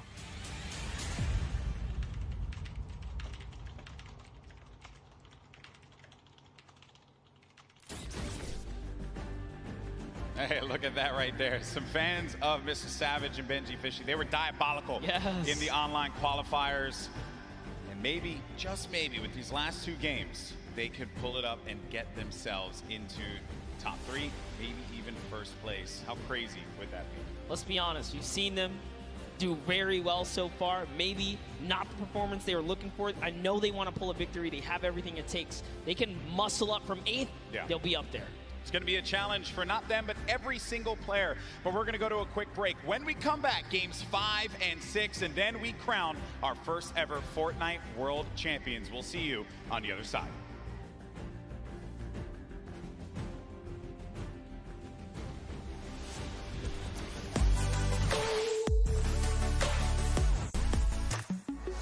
I'm here in the player lounge right now, joined by our Pro-Am winners, RL Grimes and Airwalks. Wasn't totally expecting you'd win 2 in a row. Can you walk me through those final moments? It felt really good. I don't think I would have won if I didn't have him. Now, RL Grime, you were holding your own, you were keeping up, you were staying alive, you were getting eliminations. How did you change your playstyle from last Pro-Am to this Pro-Am? I think we learned a lot from the last one. Just that you focus on late game a little bit, and I just sort of let him lead the way and made it happen. How did it feel to play with a potential World Cup duo winner? It's amazing. I'm actually going to come tomorrow and sit in the stands and cheer for my man Airwalks. Yeah. Maybe make an Airwalks sign and wave it in the air? Maybe a 98 bot sign. I'll hold it up. Good luck on the event tomorrow. Congratulations on winning. Congratulations on winning. Incredible, incredible gameplay throughout Fortnite World Cup Pro-Am.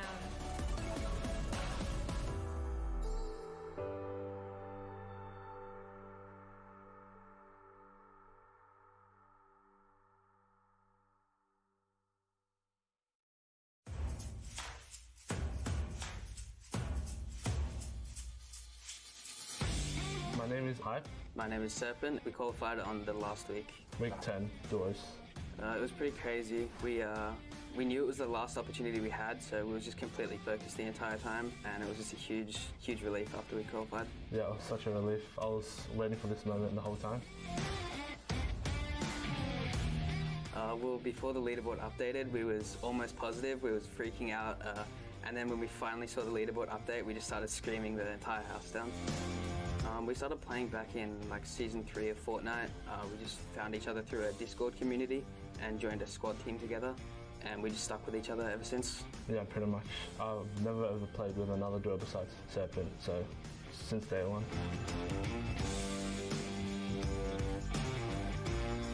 We both make calls. Yeah, we both have things we're a little bit better at, but we try to take the roles like evenly.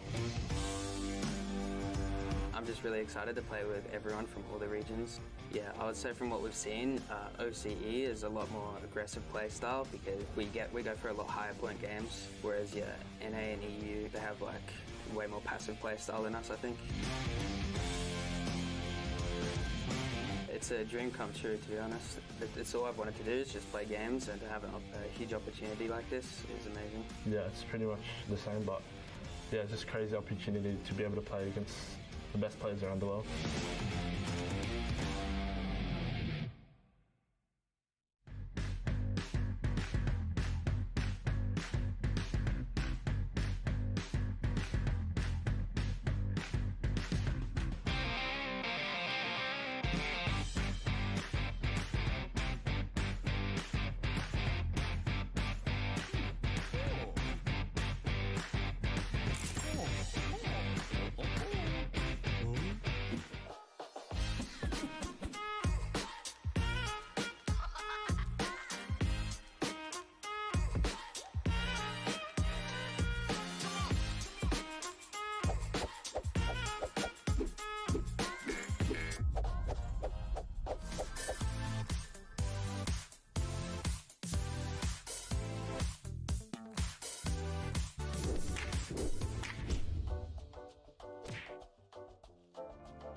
大家好，我是 XXM， 我来自中国。 The rocket's gonna come up through. Are they all coming down? Moon PB. Oh. 我叫小蒙德，我来自中国。我们是在那个亚洲锦标赛第6周海选的时候，然后双排拿到了亚洲第1。A second rocket going to catch both players? How do you even find that angle? 当时我很高兴，我超级高兴，从桌子上跳了起来。 These guys do not miss. You have to be careful. You cannot sleep on them. 我们为了准备这个比赛，我们每天基本上要训练12个小时以上。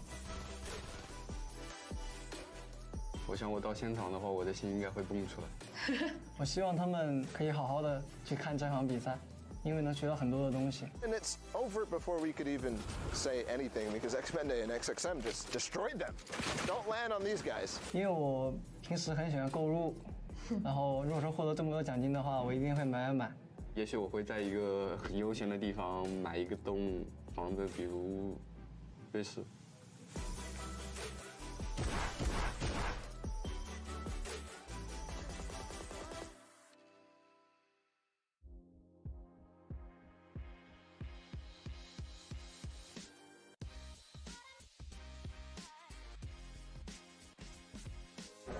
There you go, bro. Nice to meet you. Enjoy your weekend, okay? Thank you. Profound respect. Let's see you guys play yesterday for the first time.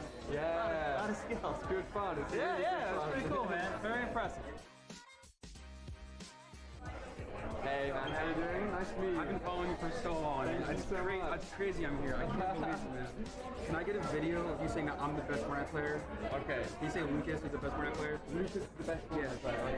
Alright, guys. We're here with Ali, and he has a message. Very important message. Lucas is the best Fortnite player, okay? Thank you, man. Thank you. No worries. Thank you so much. What's up, buddy? What's your name? Kevin, man. Kevin, nice to meet you, bro. How we doing today? Doing good. Congrats yesterday, man. Thank you. Yeah, it was crazy. $1 million jump. My teammate really clutched up. Yeah, Have a good one. Yeah. Boom. There you go, buddy. Yeah, thank you. I appreciate it. Have a good one, man. You're my brother. That's your biggest fan. Really? Yeah. Awesome. Love that. Love that. So, man, what's your name? James? And Justin. How we doing, boys? Sign right there. All right, good. Having fun at the event? Good. That's what I like to hear. Yeah, it was fun.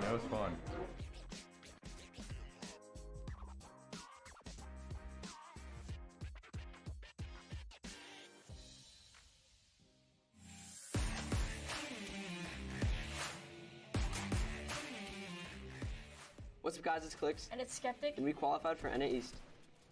Alright, so me and Clicks' main goal, we even said it the day before in semifinals, we wanted to shoot for top 25 because we qualified the first week that it was duos.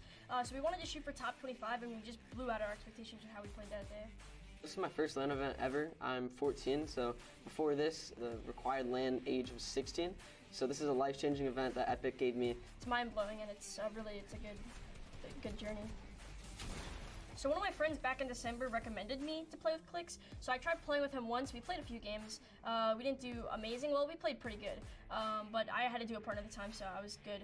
But after he started competing high levels in Share the Love, he got first place and all that. I hit him up and we decided the game. And then the first week, we probably played for 3 days, and that week we qualified. Yeah. So we had 3 days of practice and somehow qualified. Yeah, before a big game, to get my nerves out and make sure I'm on the right track, I literally just scream as loud as I can. Like, my stream knows it, so hopefully that goes a long way. I wash my hands. I'm not joking. No, I wash my hands. I have to get the perfect grip on my mouse, so I wash my hands a lot. Like a lot a day, just to make sure I have a perfect grip on my mouse. It sounds pretty weird, but it helps. Tons of people ask me questions on a daily, like, how do you find the right sensitivity? And I feel like that's obviously the big mechanical way for the game. So I just tell people to stick in one sensitivity and just work your way at it, and it really comes a long way with my aim, my building, everything like that. I say practice makes perfect with everything in life. Just I think about the game. The more you practice, the more you playing creative, the more you'll get mechanical, game-wise, and all that up. So I think practice makes perfect.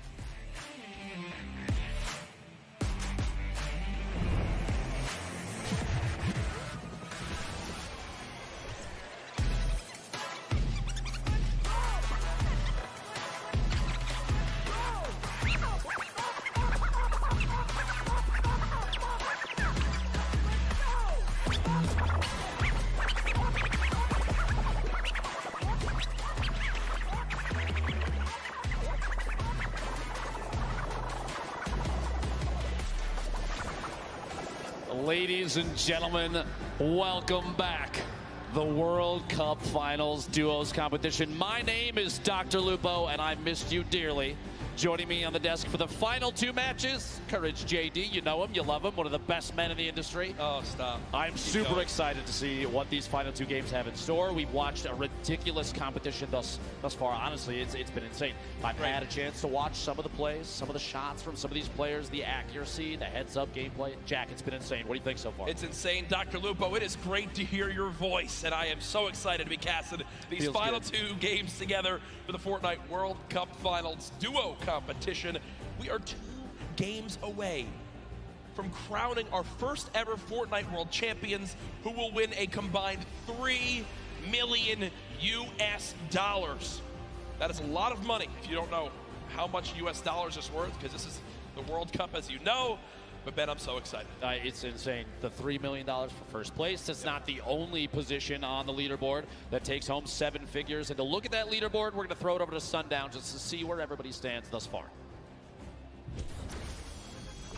Thank you so much, Lupo and Courage. And what we have here is the current top 10 on the board. Now, we talked about this being the World Cup representation coming out in the top 20 from all of the regions in there. You can see NA currently sitting on top, but EU just behind them with representation from Mitro and Mongrel, Rojo and Wolfies. And then during the break, we got to talk to Hype and Serpent, who have also made a great play. Let's not forget about our most recent victory royale out of Nyrox and Aqua, climbing them into the top 10. Now, what we want to take into account, 2 matches are left. The highest elim totals we've seen out of a pairing is 12. We've seen it twice. What we have seen on the Victory Royale end, we've seen a 9 elimination, but more commonly, it's right around 5 or 6. So what does that mean? We can expect about 2 of the winners to come out with 15 to 16 points. If you look at that top 10 right now, the spread is 17 points. With 2 games remaining, everyone who is on this board has the ability to challenge for the top spot to be the first ever Duos World Champion at the Fortnite World Cup. No one is out of it. The Chinese pair is just off the page as well. Anybody can make a play. 2 matches are left. Let's head back inside, back into the action. Lupo and Courage, take it away. Sundan, thank you so much for your analysis of the board thus far. And you're right. Looking at the board, the limited spread between 1st and 10th, 17 points is incredibly close, but that's not even the beginning of it. You have to realize that across all 50 duos, just 2 games, these last 2 could push any duo all the way up into the top. That top 10 taking a crazy amount of prizing home, Jack. Yep. It is a life-changing amount of money, to say the least. As you know, people watching from around the world, millions and millions tuning in today. Use the hashtag Fortnite World Cup. I want to hear from you right now. Tweet Dr. Lupo, myself, Fortnite. Which region will come out on top? Will NA remain up top? Will EU surge back? You heard some of the Asia, Oceanic, Brazil region still trying to push on through. I think NA is going to do it. I really do. It's anybody's game, to be quite honest, but it's interesting to see trends from the qualifiers of previous weeks. You know, the 10 that we had leading up to this moment. Some of the names that were stars then, stars yet again here, and that consistency is going to shine through in a big way as we go into late games. We've had some of the highest player count final circles that we've ever seen. We've had a lot of aggressive gameplay from people at clutch moments. And that's not the end, Jack. We've got 2 games left, and Game 5 is ready to go, Jack. Ladies and gentlemen, this crowd has been incredible live here at the Arthur Ashe Tennis Arena in New York City. Which region will reign supreme? 5, 4, 3, 2, 1. The battle bus has launched. Game 5 is underway.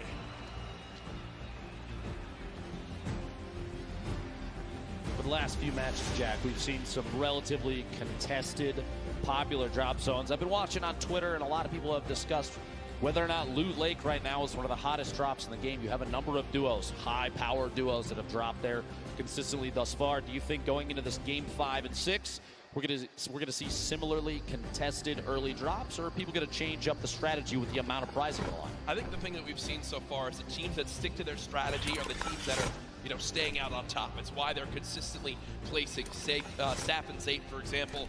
Wouldn't be surprised to see people stick with their normal game one more time. Again, as Sundown did a great job of highlighting, Dr. Lupo, one big performance, 12 elims in a victory royale, 22-point game would shoot you way up the leaderboards. Oh, yeah. So you can't count yourself out yet, as we do see our last match winners currently on our screen. Uncontested there. Nyrox dropping in an early baller, a very pivotal piece for late game survival. Going to farm up all the materials he can inside.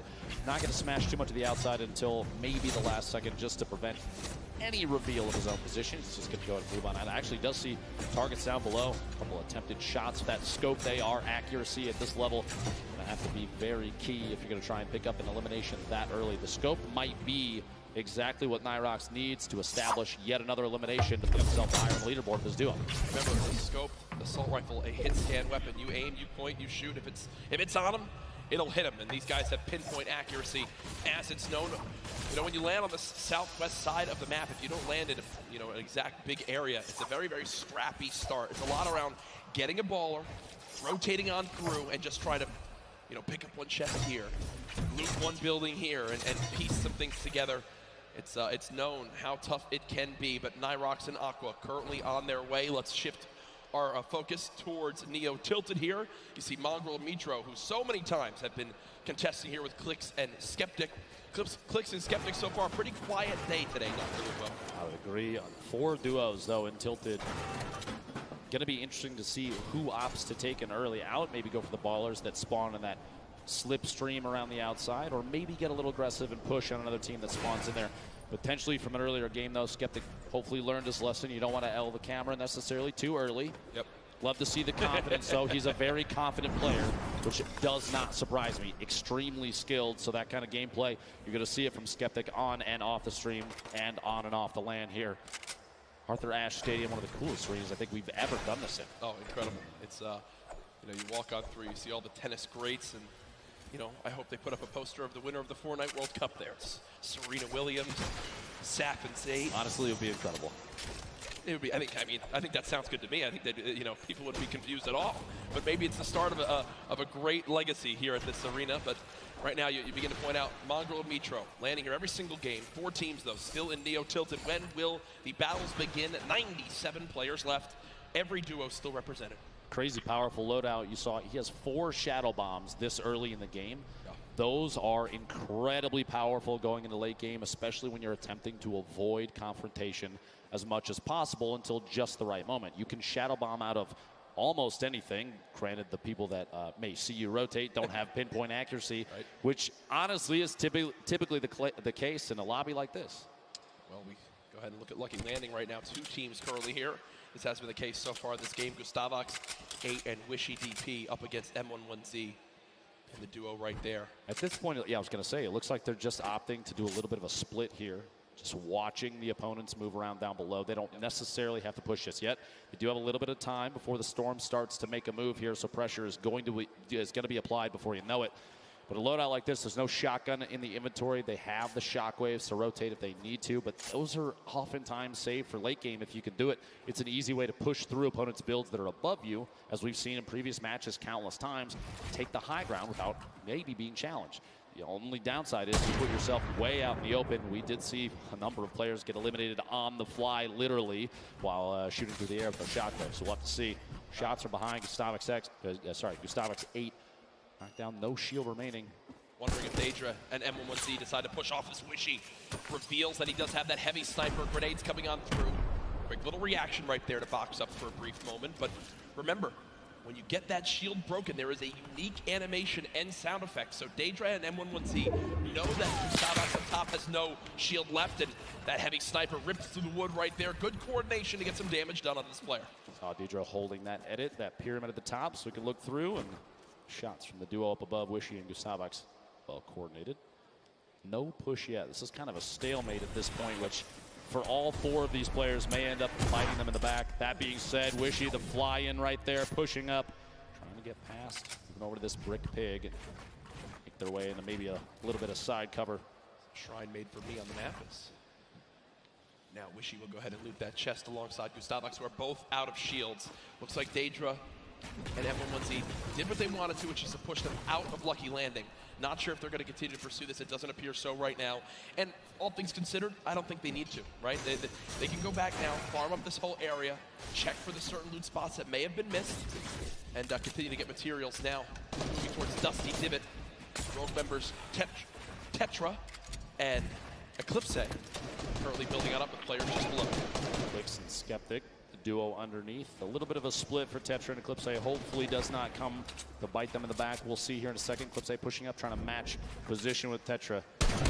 Shots on the baller. You don't want to see those things last too long. Nobody was in it. It was just rolling down the hill. And this could be really useful, Ben, because the players down low that are going to get by this airstrike, I believe it's Clix and Skeptic, are only building with wood, and wood gets shredded on through. And Skeptic, because of that, now down to just 25 HP, and that might be the green light for this duo to push on forward. One player challenging up top. Eclipse has him trapped in the box. Does take a little bit more damage. It will be a build battle for height.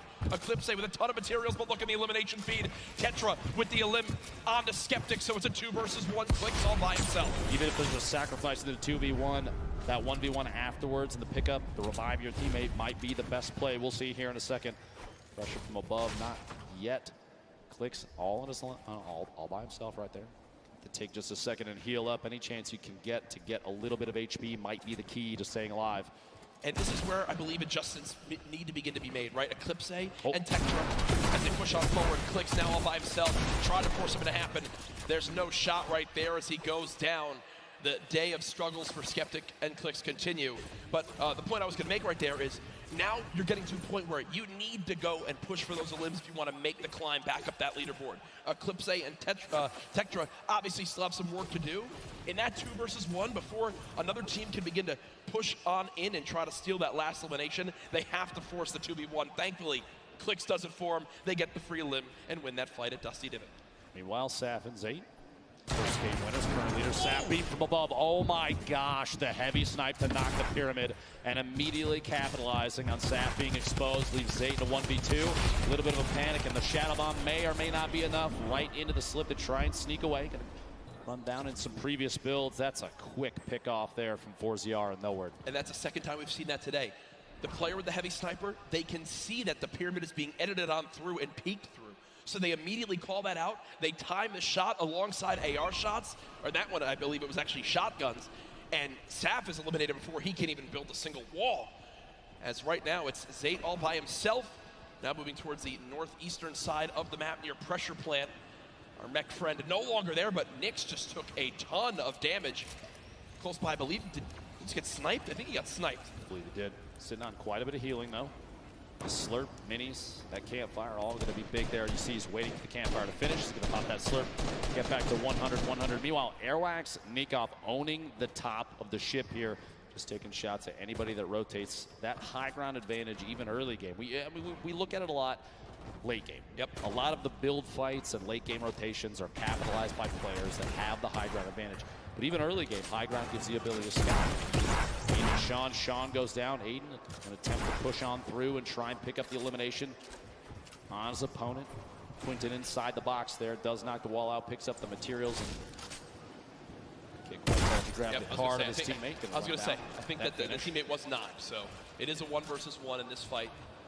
Aiden at max HP, gets the high ground for the moment. Quinton, absolute the health disadvantage. Aiden most likely knows this, continues to push for this elimination, wants to clean this up as quickly as possible. Wondering if Quinton has any traps to be used right here. Doesn't appear so as of right now. That edit was just missed by Quinton as he tried to go push back up to the high ground. Just get above. Aiden pushes on in, spraying. Unfortunately not able to connect, takes 44 damage right there. Quinton, a masterful fight so far. Aiden's health advantage now gone as they're about 15 HP between each other. But Aiden has the chug splashes, and Dr. Lupo, they show off just how good they are right there. Quinton stuck all the way up top, popping that med kit, trying to get back to 100 HP. Aiden and Quinton in a little standoff here, a back and forth of epic proportions. Quinton, there's the storm. A little bit of pressure. You got up above. Quinton trying to watch for that, holding that pyramid edit with the peak. Trying to catch himself up inside the pyramid by resetting. Can't quite do it. Does fight for high ground. Aiden on controller. Don't forget that. One of the best controller players we've ever seen. 101 HP remaining. These inside the box fights, the combat for who can own a wall, the back and forth is insane. And the top down view, Aiden can't quite get that pyramid edit and gets caught in his own door. Did he miss? Yeah, I think he missed the edit out. Did wind up building a door, and Quinton makes it back in time to grab the reboot card. So Aiden and Sean go down quite early in game number 5. 74 players remaining. Storm Surge still currently in play. Zayt and Sap far above it at 385 damage above. Shouldn't really have to worry about that too much. As Zayt is in another skirmish right here. Dr. Lupo not deciding to use the chug splashes to get that health up. An interesting note here, you see Zayt taking single swings the wall that he doesn't own. He's attempting to bait the player from stopping a heal. He wants him to disengage from that so he can basically force a fight. He doesn't want them to get any of that HP He back. got the floor. Shield. And he already had that wall! Oh my gosh, and Tux goes down. What an angle shot from Zayt there. And that right there is Zayt baiting his opponent into making that exact move. What you just saw was why Zayt has remained one of the best players in competitive Fortnite from the very early days. He replaced the first wall before that fight even began. Then he moved towards his opponent, shot out the floor to push him towards the wall he already replaced. And once he did that, once the player ran and thought he was safe, he quickly hops on up, edits his own wall that he placed earlier, and gets the free elimination. It's one of those plays that separates Zayt from the millions of other players that play Fortnite. There's a reason they won that first game, Jack. It's going to show through and through throughout all these matches. Ziff called on your screen here. Game 5. 2 matches remaining. It's a very easternmost zone, Dr. Lupo, so you're looking towards it right now. Lonely Lodge will still narrowly be in play. Outside of that, just the drone ship from up above. The right side of your screen, don't get the format for these. Oh, Quinn goes down. I think he got caught with his build still in his hand. He wasn't expecting it. See the blueprint out. You hate to see that. The victory royale worth 10 points. Top 5 is 7. Top 10 is 5. Top 15 gets you 3. And every elimination, that single point, and every elimination so valuable in 6 matches. We're not looking at the same 10 that we saw in the qualifying weeks. You have only the 6, but it's a guaranteed 6. You have to take advantage of every elim you can, because looking at the leaderboard like Sundown did earlier, 17 points at that time spread 1st to 10th place. Yep.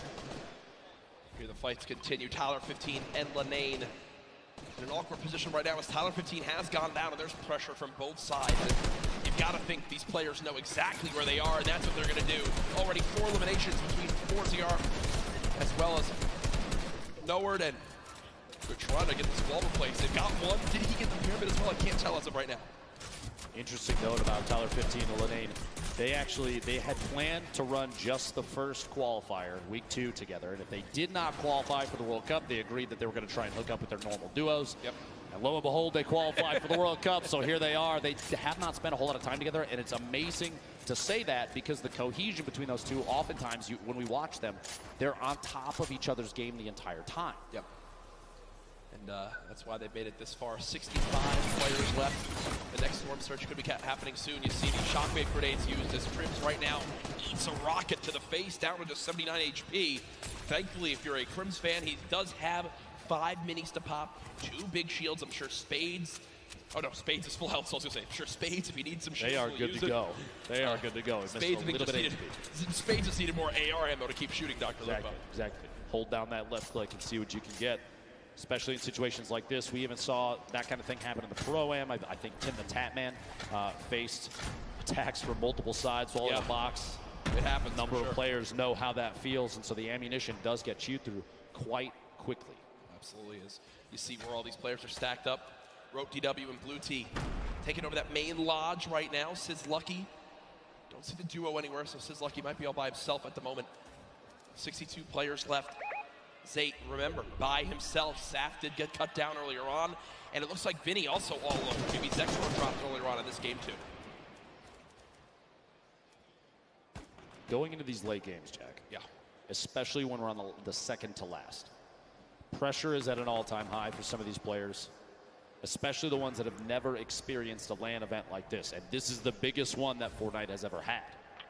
Do you think they're going to be able to capitalize on that, take advantage of their own nerves, and use that to climb the leaderboard? I mean, or is it going to get the best of them? I'm just really, I can't even speak from experience on this. I mean, yeah, sure, I played at a few Pro-Ams, and sure outplaced you, Tim, Ninja, well, basically everyone yesterday as I got top 8, and that was an incredible performance that I'm truly proud of. Jack, you outplaced us in both winnings and wake. But as we take a look at this again, I actually forget what I was going for this because I was complimenting myself so much. But Nate Hill and Funk Bomb, 2 players who had a very quiet day so far, up 4 points up to this game.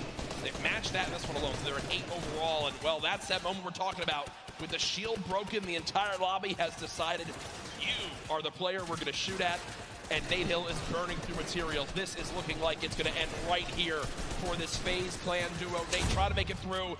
Just a frantic flint knock shot. At that point, it's desperation. 6 total builds, no healing, only 34 HP. Imagine if Nate had caught Wade. Did tag him. And nope. Gossip no side is caught between multiple teams. Players rotating into the zone. Players that were originally taking shots. A tough break there in Game 5 for Nate Hill and Funk Bomb. Keenstar and Hunter do wind up finishing off that elimination with the help of Serpent and crew. 57 players left now. This zone, man, is in the middle of basically a forest, but most trees are now gone. I'm looking at the minimap right now. This is a pretty central zone where everything's remaining. So players on the outside will need to move in from all areas. The zone pushing forward. Here are Mitro and Mongol. A quiet game so far. 0 eliminations up to this point. The question remains, will EU climb up into the top 3? They're just on the outside right now. I know this is NA home turf, but I know the hundreds of thousands of European members of the Fortnite community are out there rooting for duos like Mongol and Mitro to pop on up. And unfortunately, when I mentioned EU duos, I just saw Benji Fishy and Mr. Savage go down to the duo of Arkram and Falconer as they continue to perform well, a team also in the top 6.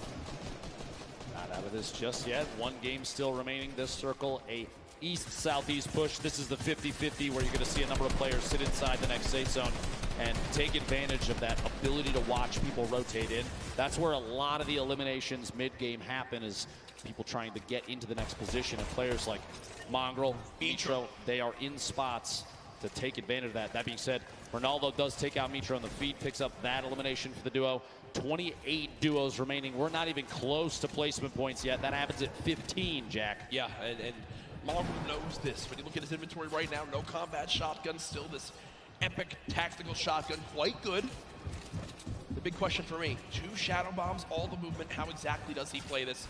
Mongrel looking for an elimination. Shot comes on in. Does get a small little shield tag, but not too much to begin to push that. Good job at least getting up this layer of height. Remember, it's so tough in elevation here when there's so many builds. Bottom right of your screen, another solo still remaining. It's Zayt, who still has, I believe, 3 Shadow Bombs left, Dr. Lupo, to make plays in the late game. Two of the biggest players we've watched thus far. A lot of people just waiting to see how things are going to play out. Mongrel holding this edit. He's waiting for that opportunity to pop up with that purple tag. See if you can do enough damage to pick up an elimination or at least a knock, especially as we get into the circles where movement of the entire zone is going to happen. A knock will translate into a full elimination. The siphon will kick in for the HP or shield. Those last second elims before things start to move, those are huge. They give you that little boost you might need to engage in the fight on the move. Falconer, Arkram sitting in a great spot right now, kind of smack dab in the middle of the current safe zone. Yeah. We have 21 seconds before the circle starts to move. I mean, I feel like this duo hasn't been spoken about a ton so far today. They're currently top 5, Dr. Lupo, in another place where... Incredible players. Yeah, they can absolutely make some noise right here in this one if they can finish strong. Remember, other teams in the top 5, though, still have representation. With Zayt still in this one. Falconer and Arkram. Arkram quite weak at the moment, though. About 120 HP in total. 27 duos left. If you're keeping in mind the format of this game, it's top 15, and they're going to go ahead and shockwave across. They both use one shockwave together, and now the push begins. Falconer slowly inching towards this zone. He's being pressured by some stinks at the moment. Only 7 total builds left. He's got to follow up his teammate, and that's a great recovery by this duo. He's made it back to Arkram, but look at the high ground, folks. The battle begins now. Aqua and Nyrox are winners from last game, already back on height, and high ground has been the key to victory so far today. Just underneath Airwax, the back-to-back Pro-Am winner, and his duo Nikov below. Previous game winner sitting all the way up on top. Cease and Elevate rotating across the very front of the circle. You see players flying across the current safe zone. The shockwave grenades so key in movement late game right now in the current meta. Players on bottom fighting it out. Only a few ballers left in play right now, and they're most likely, if not already, going to be eliminated very quickly. 19 duos left. Aqua with the top. He'll come float back down here in just a second. Battle still going. Nyrox and Aqua off the high ground. No one challenging for it as of yet. You got Elevate and C still on the low ground. Punisher there as well. Mongrel still making plays happen without any movement items left. We are one team away from placement points being earned, and there it is. We are now in our top 15. Zayt getting caught off guard from behind. Linane drops in. He wound up dropping in 16. It's just outside of placement points. Zayt and Saf will not earn placement points this game. The lobby beginning to drop like flies, and look on the high ground still, folks. It's Nyrox and Aqua setting themselves up for a great spot at the end of this game. 2 players still left in ballers. Somehow, Mongrel is, oh no, he goes down right there. 11 players left, Dr. Lupo. Players all the way to the high ground, still Aqua and Nyrox. They have absolute ownership of everything underneath them so long as they stay on top of their material count. They don't get overzealous with those builds. You have to savor those because right now there's nothing left unless you pick it up from a player that gets eliminated. Item at the edge of the zone goes down. Spray from that minigun from Aqua. He is not letting anybody move unchallenged right now. So powerful. 2 duos left. It's Aqua and Nyrox, Cease and Elevate. The rest are all solos down low. Clusia with the elimination on a Chapix. Cease and Elevate decided to drop down low because I believe they're out of builds. They've just got to go brawler mode right now. Cease getting chunked by this minigun of Aqua as he continues to rain down fire. Down goes Cease. Elevate now weak as well. The circle's moving back the other way. Wolfies is at the forefront right now in one of the best spots because of all those builds potentially already owned. He can just make his way on through without challenge. Skype trying to challenge for high ground and gets absolutely beamed. Daedra and Wolfies in this game as solos. Clusia as well. Aqua and Nyrox. Could they get another victory royale? Currently at 5 eliminations this game. Aqua, stink grenades from above, still riding the minigun, still 250 small ammunition remaining. This thing is so punishing from above. You have that high ground advantage. You have the shots on Wolfies from above the elimination, a 3v2 situation. Aqua, Nyrox looking to pick up the first World Cup back-to-back victory royale, Jack. Pressure coming on in. They drop down low. The tag's coming. Oh my gosh! There it is. A 17-point performance from Aqua and Nyrox as they win it again. That alone, those 2 games may be enough to push them all the way to the top of the leaderboard, and they are 1 game away, if they can hold that, from $3 million. My goodness, folks, here it is again. Aqua with that minigun up top just made it impossible for any other team to even try to contest them on high ground. They send Nyrox down, Kluja there as well. Here, Kluja was doing everything he could, but again, when you're at a number disadvantage, Dr. Lupo, a health disadvantage, when you're on the low ground as well, I mean, I just don't see how you could even win the game. He tried to edit him down. Unfortunately, just can't hit the final shots as Aqua still drops him with 200 HP. And again, much deserved as they take the victory royale. The reactions from these players are one of my favorite parts, especially at this level, Jack. Yeah. 1 game remaining. World Cup Finals Duos competition, and the best players we've ever seen in any lobby, literally ever. Yep. And we're here along with literally 18,000 people at Arthur Ashe Stadium. Yeah, and they are enjoying themselves here today. What a feeling it has been. We hope you've enjoyed the coverage so far of the Fortnite World Cup Finals live from New York City. A reminder for the millions watching online right now, we still have another day of competition, and tomorrow it gets even more intense. The solos competition will be underway.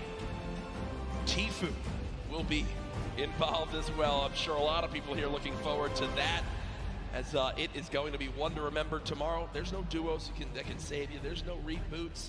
It's you and you only. The nerves will be at an all-time high.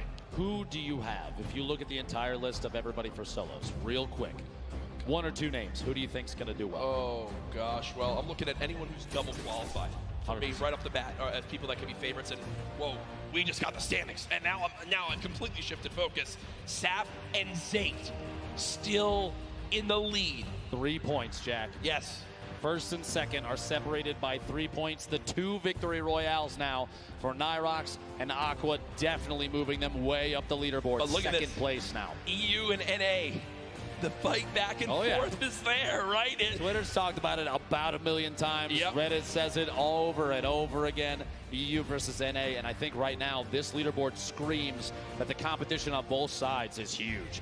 Page 2 on your screen now, Jack. And there's Benji Fishy and Mr. Savage, 12th place right now, 25 points. The difference between 11th and 20th, just 6 points right now. Dr. Lupo, still anybody's game as this continues on through. What a day we've had so far, just 1 game left. Everything on the line here, players preparing for this one as it should be starting up momentarily, but again, there are our leaders. And what we saw right there was them actually looking at second place, seeing exactly where they stand. Remember, when tiebreakers come into play, that second victory royale could make a major difference. We are almost ready for this last game here, but we want to take a look back at game number 5 with Ball.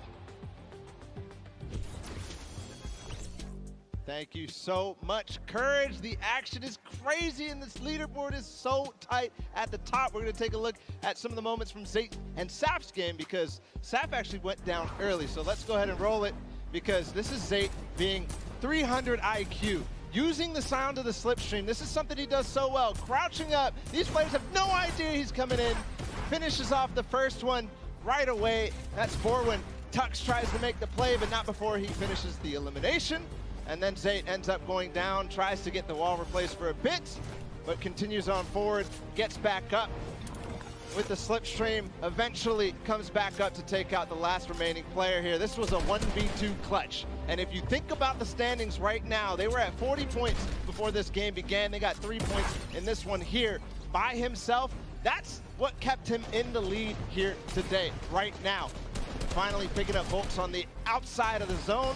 That's perfect play from Zayt. Didn't get quite top 15, but he did get this one last elimination, and that is what is keeping them in the game right now. You have to remember, They did not play too well in the last game. They accrued a little bit of points, and they're doing it again. They have to have a strong game here. But when you think about the rest of them too, Mongrel and Mitro, they had only Mongrel for a little while. Vinny and Zexro, they only went down to Zexro as well. So Clutch is all up. I mean, literally, it comes down to one player's performance. I can't wait to see this last game. Gentlemen, please, if you don't mind, close us out. Thank you, Balla. Great stuff as always. And whoa, oh there, okay. Marshmello joining us on the cast. Yeah, I think that's basically exactly how it works. Now we have a little bit of special announcement for everyone live in the venue right now. Pay attention, Fortnite World Cup attendees, to celebrate the 1 p.m.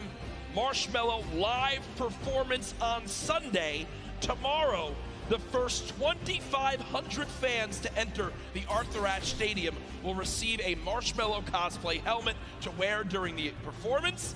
The first 400 fans to enter the stadium will also receive the Marshmello supply drop codes. These special codes contain the Marshmello outfit, the Mellow Rider glider, the all-new Mellow Mallets pickaxe, and 1,000 V-Bucks. Also, the first 10,000 fans to enter the stadium will receive Fortnite-themed thunder axes to make noise while cheering on their favorite players during the Fortnite World Cup Finals. Doors to the Arthur Ashe Stadium open at 11:30 a.m. tomorrow, so you want to make sure you get here early to make sure you get your seat. I'm looking forward to that. Can you show me the axes, please? I mean, look at this. You know how loud it's going to be in here tomorrow when you're banging these around, when you can annoy your siblings with these when you wind up going home with them. I don't want to give everyone any more ideas, but I'm ready for that performance. It's going to be an absolute blast. I know, I'm sure everyone here looking forward to that as well. Marshmello is so much fun to watch live, but this is it. Dr. Lupo, at the end of this game, we will crown the first ever Fortnite World Champions. I cannot believe we made it here. Ladies and gentlemen, make some noise. $15 million on the line here. 3, 2, 1. Jack, 10 weeks of practice, the qualifiers, constant hours of scrimmaging against each other. These players know each other's strategies. They know where they're going to drop. They know when they will and won't pressure. This is going to be intense. Everything comes down to this last match, and as we've seen from previous games, 20-plus points is easily attainable in a single match, which means tons of players still in contention for first place. Yeah. Anyone can still make some moves here. The back-to-back winners, Nyrox, Aqua, on your screen right now. Saw him making a drop down to the southwest corner of the map. If it works, I think you stick to it. Right? I mean, it's working for these guys right now. Who will win which region will take home the Fortnite World Champion title? And already the first player dropped. Eclipse goes. Tetra goes. That will end their duos competition just like that. Before Aqua and Nyrox have even landed, that's tough, Dr. Lupo. Feels bad. Feels bad, man. Tried their hardest on to the next one. You know, Aqua, quick little note there, dealt 1,152 damage in the last match, over 3 times higher than the match average of 335. I think that goes to show just how involved Aqua and Nyrox love to get when combat situations arise, an opportunity to third party, take shots at players on rotation. Yep. Those damage numbers add up in a big way, and most of the time to eliminations. Jack, every elim's a point. Placement is huge as well. PF Zin and Nyx. Duo for Brazil, they're gonna make shots here. Players over at Snobby do pick up that first elimination. Twiz goes down, his duo nowhere to be seen just yet, but that elim is big for them, an early point, very key. Format on the right side of your screen, if you forgot, look it up top, that little evil base, the bolt action sniper rifle, temporarily vaulted, brought back a headshot as a knockdown, 105 to the body. Big damage there. So here we go, players now still fighting. It's Keatstar and Hunter. Shockwave grenades picked up, 20 total builds possible right now. 200 HP, so they have all the shields they could ever want. Wondering if they've done any damage yet to their opponents. Looks like they'll just go ahead and be happy with backing on them for now. Don't want their final game to end super, super early. We can see at the minimap down there. I'm curious if they know other players are over there at Mega Mall. Meanwhile, Aiden and Sean, Paradise bombs. Aiden goes down. It's all up to Sean to try and make the clutch save. It is possible. SSK, Jam side, also dropping down here every single time, but it is not enough. Jam side comes out on top, able to temporarily save his duo. And there goes Aiden and Sean. They now exit the World Cup duos as well. More pressure though. Jay and Little also dropping here at Paradise. These highly contested, very important POIs are big. Oh my gosh, the aggression. Shockwaves in, stink grenades deployed, and there it goes. The elimination comes on through as they got the scent of blood and like sharks in the water chase down their opponent. You can't really blame them either in situations like this, though, especially the World Cup. If you get a knockdown, if you're in a 2v1, you're even willing to sacrifice your teammate potentially in a situation like that to try and get another. Already, people are dropping much quicker this game. Oh, 100%. Already down to 7 duos eliminated from this one. 84 players left in total. And you might think, you know, that's not a lot in Fortnite, but no, trust me, right now in a lobby like this, they're going quick. And I will say this duo of Daedra and M11Z, if they can make it to late game with the assault rifles they have a legendary assault rifle, Dr. Lupo, and an epic infantry rifle. Both of those can shred. And as we know, editing out windows, finding opponents who are rotating, maybe hitting a slipstream or a shadow form, some well-timed AR shots can mean quick damage and eliminations. We're gonna have to see going into the late game if this aggressive gameplay continues. 30 seconds until the circle moves. Meanwhile, over at Neo Tilted, we've seen this 2v2 so many times. Clicks and Skeptic versus Mongrel and Mitro. The high ground taken all the way up top. Pressure from above. Clicks looking to see if he can hit a shot through his quick edit. 103 from Mongrel from underneath. Gonna edit out and try and take the high ground. At this point, no shield on Clicks inside the box. Trying to get the edit, can't quite get it just yet.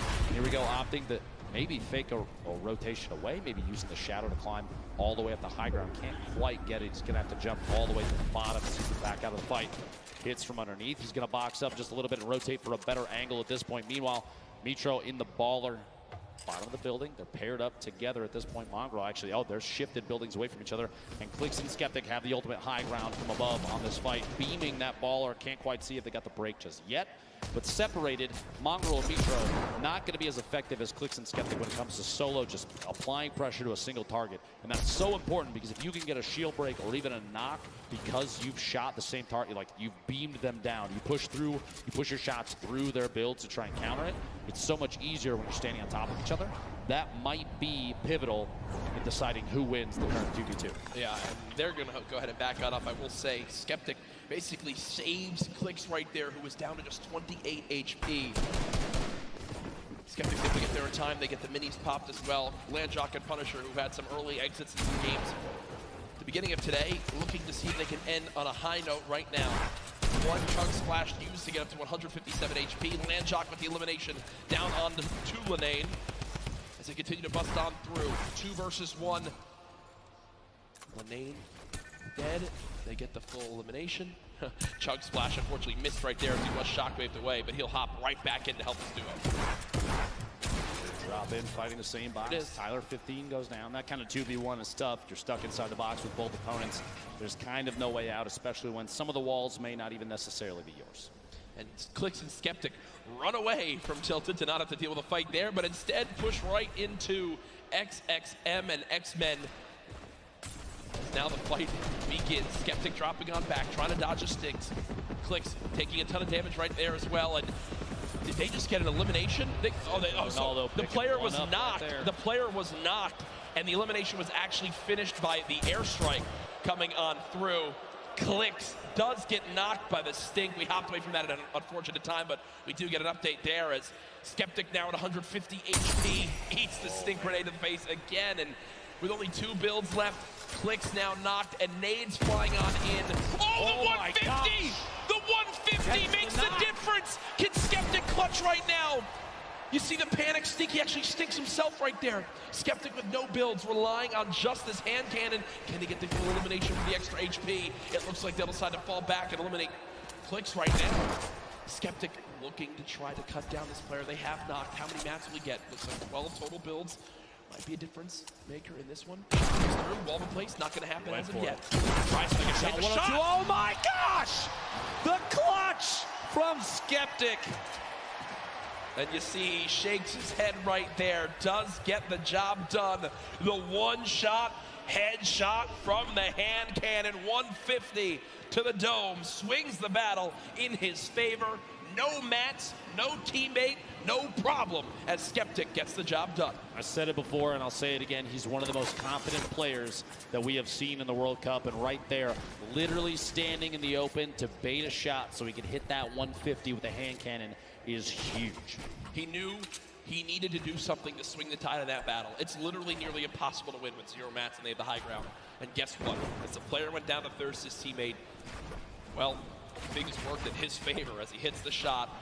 Saf and Zate, who had a 3-point lead on second place heading to this game, currently at 0 points earned so far, but still in a position where they can earn a lot off placement and finish strong to be crowned world champions. We'll see if it goes their way. They do have 1 heavy sniper, 4 shadow bombs. You see in the inventory of Saf, and a launch pad too. So a lot of items to use in the late game, Dr. Lupo. Another player flying in, Wishy DP. Gustavox 8. Duo many below, Stompy, Shinken, a duo that I want to have my eyes on quite a bit. We see a quick little edit fight here through the wall, and they pick off Zexro and Vinny inside their own build. Zexro and Vinny, I believe, were top 3 or top 5 heading into this game, so an unfortunate ending for them. And all things considered, you know, Stompy and Chinkin were a duo with an average placing in the online qualifiers of 1.8 across the 5 weeks. I think it was the highest average of any duo. And we haven't really seen much of them today, so finally seen a little bit from that duo, as many people had very high expectations. Chapix running away right now, nearby as well. Back, applying some pressure there to a ramp being built up. Chapix kind of all by himself between 2 duos here, Dubs and Mega. The heavy snipe to drop Dubs down. He's going to have to build back just a little bit, reconnect. Make sure your structures are held up by more than just one there, and somebody's got their eye on Dubs still. Gonna jump inside a pyramid, hold that edit. Mega sitting up on top of the windmill in a baller. Just kind of waiting at this point. They're just barely, you saw for just a second. Yeah. 67 damage above the threshold. But look, because it's a 70-player threshold and this lobby has dropped quicker, Storm Shield pops up, 1 player gets eliminated to drop the lobby down to 69, and immediately the Storm threat is over. So Storm Surge pops up for a second, but the Storm Surge shuts down on this second zone when the player count drops below 70. So only 1 player had to go down. That's exactly what happens. So the players below the damage threshold right there do just escape for the moment, as the threat is gone for right now. 1 minute remaining to the next circle. The final match for the duos competition here at the Fortnite World Cup. Still anybody's game. Like you said, $15 million on the line, and Saf and Zate are really pushing for that first place position. Applying pressure from above, gonna drop down. Just do a little bit of damage, but not the best spot to sit and try and fight that. Saf's gonna back up top and use that final mini, 149 total HP. And I was literally about to say, can still go down to a heavy snipe to the body, and that may be exactly what happened. Luckily, at that range, Zate can still pick Saf up. Less pressure comes in from that duo that just took that shot. They just get updated that Mitro was just eliminated, but remember, folks, this is Zate and Saf on your screen, who are our current leaders today. Saf knocked. It looks like Zate's going to try to go for the revive, and no one's nearby. Talk about a perfect scenario for them to be able to get a revive in. That could have spelled disaster. But up off the ground goes Saf, and they can breathe a sigh of relief as they're both back in play. Looks like the players that took the shot sitting at that modern building at Blue Lake, the north side there, still inside the safe zone. Meanwhile, the spread of all these players starting to tighten up just a little bit. Mongrel, one of the most popular EU players, all on his own right now. Mongrel, Mitro, 10 points behind first, 2 points behind fifth overall going into this match. They are so close to the top of the leaderboard, Jack. Saf and Zate, by the way, first going to this match. Keep watching exactly where the players stack up. Mongrel, all the pressure on him. There's one thing you can see, legendary rocket launcher. The way Mongrel makes the most incredible performance of his entire life is if he can somehow get high ground late game and use the maxed ammo rocket launcher to just fire down shots and get multiple eliminations. And there's an 86 tag right away with that legendary infantry rifle. Sees the build down at the bottom, looking just to take any shot he can, any damage he can deal. With eliminations, even just 1 or 2, maybe Keys is lucky, and Rush flying in. Right side here, just a second. Meanwhile, Aqua and Nyrox, the back-to-back winners, looking to pick up their 3rd duo victory royale here in a second. Catches an opponent inside the same box. The duo looks to follow through, take the wall, the shots through, and the back-to-back Elin may happen. Still applying pressure, and there it is. And you see the excitement right there. Every point they get is an opportunity to make this comeback happen and a potential win for the European region. I just saw Chinken go down the elimination feed, and they've got chunk splashes galore. Still get back up to full health, and still scrappy game right now for Zayt and Saf. 0 points on the board, and they are nowhere close to earning placement points at this one. A minute remaining before the next storm. They're going to have to position themselves to move. Before too long, pressure is going to happen on the rotation. You're going to see players in positions to take advantage of people moving in from the outside of the storm. When we get to circle 5 to 6, when the half and half happens, that's kind of when everything gets a little crazy, right? Yeah. The elimination feed is full of players getting knocked and finished by the storm, potentially. You have duos going down at that point, but right now, Saf and Zayt biding their time. They don't want to burn too many materials this early. 60 possible builds in Saf's inventory, 50 in Zayt's. Don't have to move just yet. Reminder for everyone watching at home, this is our final game today. At the end of this, the score will be tallied, and we will crown our first ever Fortnite World Cup champions, our Fortnite World Champions, live from the Arthur Ashe Tennis Stadium here in New York City. Stay involved in the conversation. Use that hashtag Fortnite World Cup before, well, everything goes insane in these next few moments. The 4th zone has popped on up. 56 players left, 34 duos. Who will take the final victory royale? Now, Rojo and Wolfie's all the way up top, on top of the hill here. They do have at least one baller. They have an opportunity to move. Looks like Rojo's going to make that move. Wolfie's just kind of waiting, biding his time, maybe looking to take a shot at somebody. Baiting your teammate, not the worst idea. Rojo's going to move down to this little camp underneath, this tiny little shack, and farm up everything that he can. Materials, like we've said before, we'll say it again. You always see late games where it comes down to potentially who does and does not have those remaining. So getting those couple materials can be key. Wolfie's, you heard the snipe shot there. Looks like nobody got connected with it. Still waiting above 107 builds in that inventory. Mega and Dubs down underneath. Literally right next door. Bell, Mongrel, across the street, 4ZR and nowhere. Saf and Zayt. So many players bunched up in the same structures right now. This might be the time for players like Mega and Dubs to take shots through. That's why they're editing the windows. They're looking for players rotating or even getting pressured from others that may be around them to shoot in on the same surfaces, see if they can pick up those leaders. Remember, Dubs and Mega currently top 5 in this tournament. Still looking to be able to break on through, to make some noise. The battle for first continues. The top 5 duos still all in play. Storm Surge did just pop up, but it's only for the top 50 players right now. So 2 more players need to drop, and Storm Surge will be over.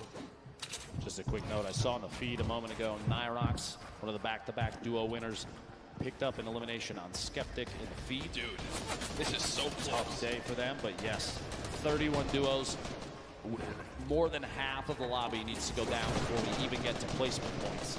And Nyrox and Aqua are sitting on 4 total right now, which is huge for them. They're already in the next zone. They're on the high ground. They've got 5 shadow bombs, near max materials, 4 shockwave grenades, already 4 limbs.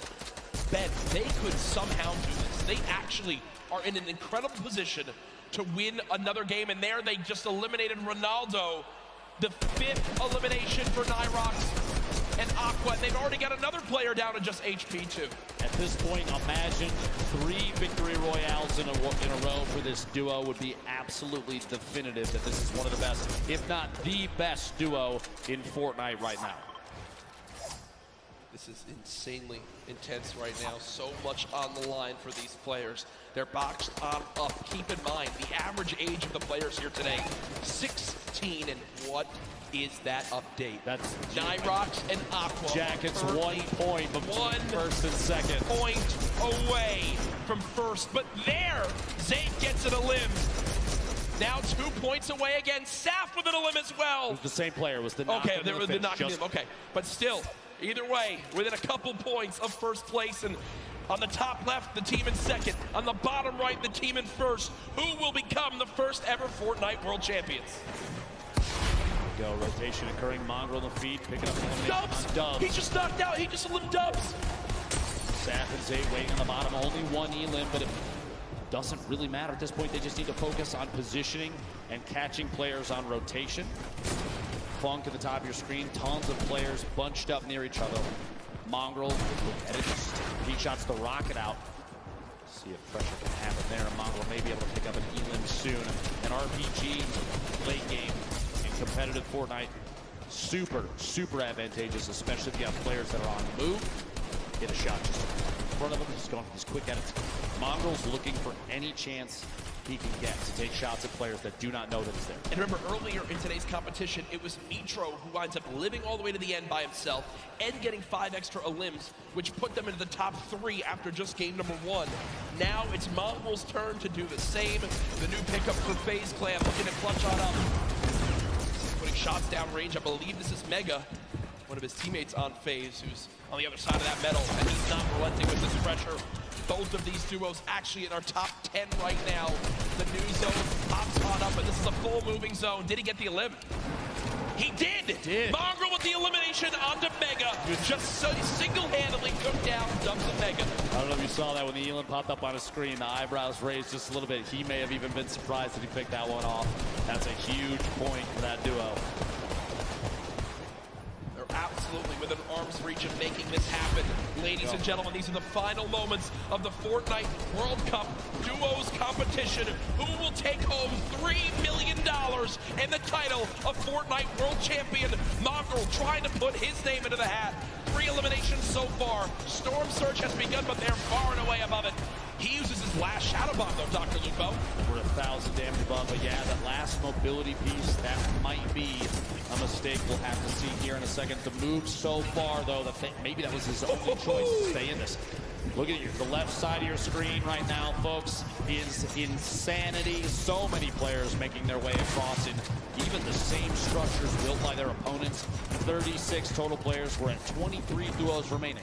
8 more duos need to go down before we get to the placement points. And with how close first, second, third, all those placements are to each other, every single point is going to matter coming down to the last moments here. Saf all by himself now. You see Aqua weak, Nyrox weak. Players dropping another shockwave, using it all the way ahead of the zone. It could be a game-saving play on the bottom right of your screen. Aqua's all by himself. Mongrel now 1 shot. This could be the end. No, he gets 50 health. Mongrel gets 50 health. He'll live to see another day as the zone doesn't take him yet. Can the young god make it happen? No! The player turns and rips him in 2 as he does drop out there. They will not finish atop our leaderboards. Immediately after Stompy picks up the elim on Mongrel, Nate Hill takes him out, and we're down to 22 players left. We're down to the top 15. Everybody's just picked up placement points for the leaderboard standing, which is key. Everybody on the board right now still in huge contention. Landjock goes down to the top. Chapix and Epic Whale have the ultimate high ground on every player that's left in the match. Nate Hill flying just barely outside of the storm. He will contend. He does go down right there. Rojo, multiple players still in Ballers. The Rocket, an attempt to break Rojo's RPG. The Baller RPG rotates away from it. Look at the top left of the screen, though, Jack. Only 1 duo left. Epic Whale on the high ground all by himself. Cease and Elevate, the last duo alive in this game, can still make something happen. They were in a very similar situation earlier on. Shots still coming out through. Aqua with 1, but he goes down. We'll have to see where they end up as we look to crown our champions. 8 players remaining, 7 different squads. Again, the only duo still left, Cease and Elevate. They're currently at 4 total eliminations. Rojo on the bottom right of your screen, the left side, the full lobby left. Arkram's battle in this 4ZR as well. Keenstar with so little HP. Can't take a bit of storm damage. Cease goes down. Elevate with an limb. Epic Whale raining down shots. Rojo trying to panic build in these last moments. 6 players left in this game. Still a full duo though. There we go. Elevate goes down. Cease eliminated as well. It's 4 solos remaining. These are the final moments of the duos competition for the Fortnite World Cup. We have 4 players remaining with Arkrum sitting at the highest elim count. Rojo sucks. He has to build up. Still in the safe zone. A quick 180 and he can't quite catch that elimination. Arkrum 1 versus 1. Arkrum versus the player up top. There's just no way. There's just no way. Arkrum though, 6 elims, but 4ZR in the end will take the final game with the victory royale. 10 placement points earned. What a performance in the final moments right there. As that was our final game. Ladies and gentlemen, make some noise for all our players today.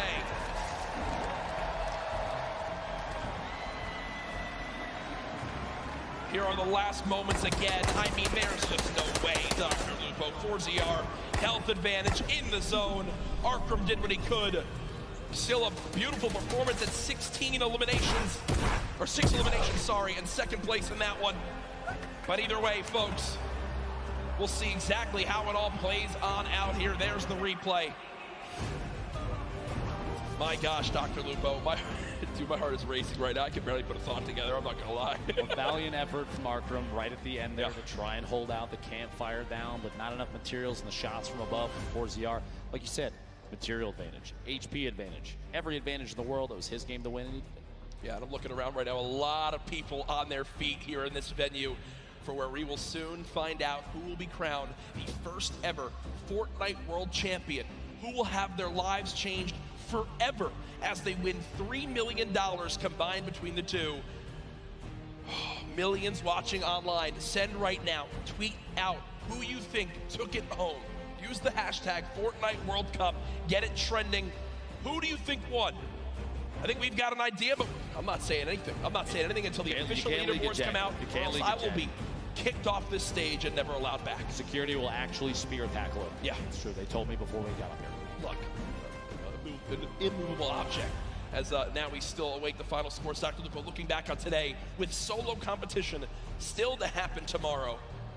What are your big takeaways from the games we saw? I think we saw upsets and for some teams that a lot of people had talked about were going to go above and beyond gameplay that they had seen before. That being said, there was a lot of confidence, and you love to see that, especially from every player on the stage right now. 100 of the best players in duos that we have ever seen. They have to realize that they beat every other challenger to get here, Jack. There's an energy in this room right now. I'm just looking around. Everyone has their cameras ready for when the announcement comes. Again, we're tallying every little bit so we know exactly who won it. Ladies and gentlemen, do you guys want to hear who will be the first ever Fortnite World Champions? I think they do. The results are in. Ladies and gentlemen, congratulations to the first ever Fortnite World Champions, Aqua and Nyrox!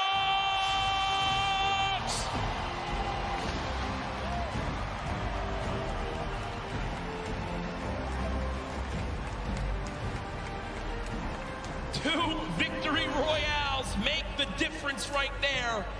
The win and $3 million, Dr. Lupo.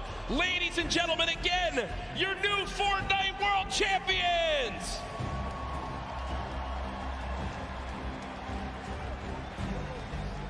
Two victory royales, Jack. An incredible day of gameplay for them. The look on their faces, too. I can't believe it. No idea. I cannot believe. Again, you got to remember. How do you react to that? How do you react to that, Jack? They're left in the dark as this loads on up. They have no idea how it's going to break all on down.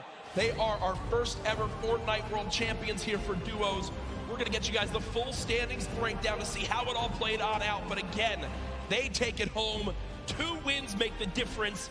To be exact, I think exact, 1 point made the difference. 1 elimination across 6 games made the difference. That shows how close these games are. It says a lot about the score, the skill, and everything, but there it is on your screen. Nyrox, Aqua, $3 million in prizing.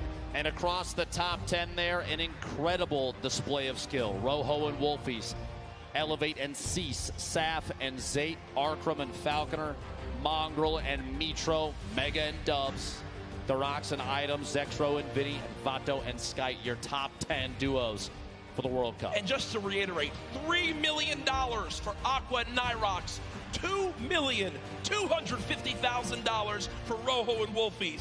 Cease and Elevate, $1.8 million. Saf and Zate, $1.5 million earned. And in fifth, Arkram and Falconer, $900,000.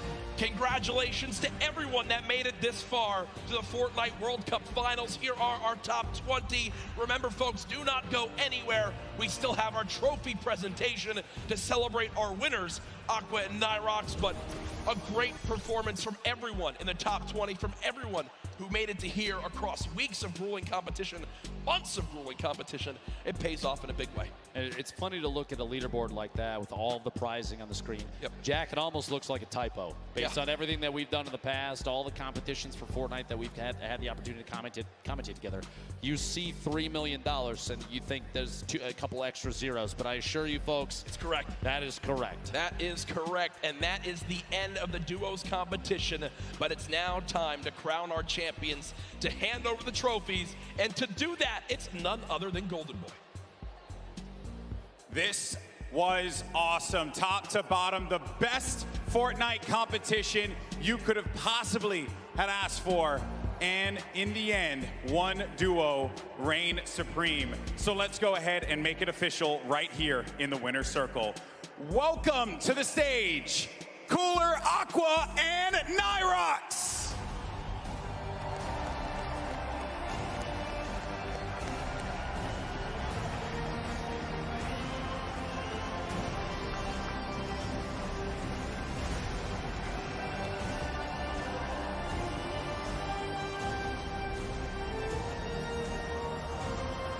Gentlemen, the trophy is yours. Your Fortnite World Champions, Aqua and Nyrox!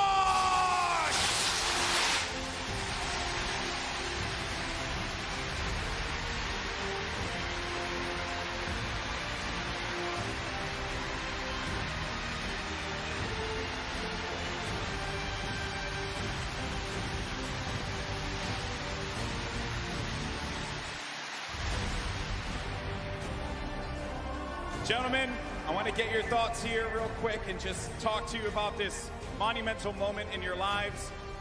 How does it feel? I know that's a really generic question, man, but you just won $3 million. How do you feel, buddy? Fair enough. For you, my friend. We legit had the worst start ever. Like, the first 3 games was awful, and then, like, I don't know what happened. We just popped off. Why do you guys think that you're here right now? What happened? What did you end up doing differently that separated you from the rest of the pack and allowed you to get in that first place position? I think it's the amount of hours we put into this game and how serious we take it. That's right. And now, obviously, I understand you do have some family that's here as well. You've made them very proud. Who are you playing for here today? Like, for my mom, she always supports me, and it's just insane what happened. Like, I don't know what to say. It's insane. For you, my friend.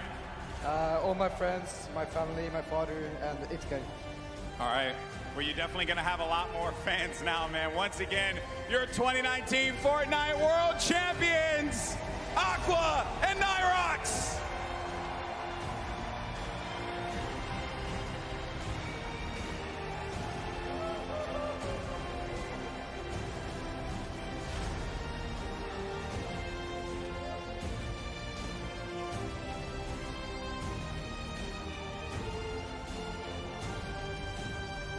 That's going to do it for us here at the Arthur Ashe Stadium It has been a wild ride, and we have our two Fortnite World Champions, Aqua and Irox. Congratulations once again. A lot of special things are lined up for tomorrow, so make sure you join us. It's going to be the solos competition. We crown one more World Champion and a special teaser image for the next season of Fortnite. You're not going to want to miss it. Ladies and gentlemen, this is the World Cup Finals for Fortnite. We'll see you tomorrow. Have a great evening.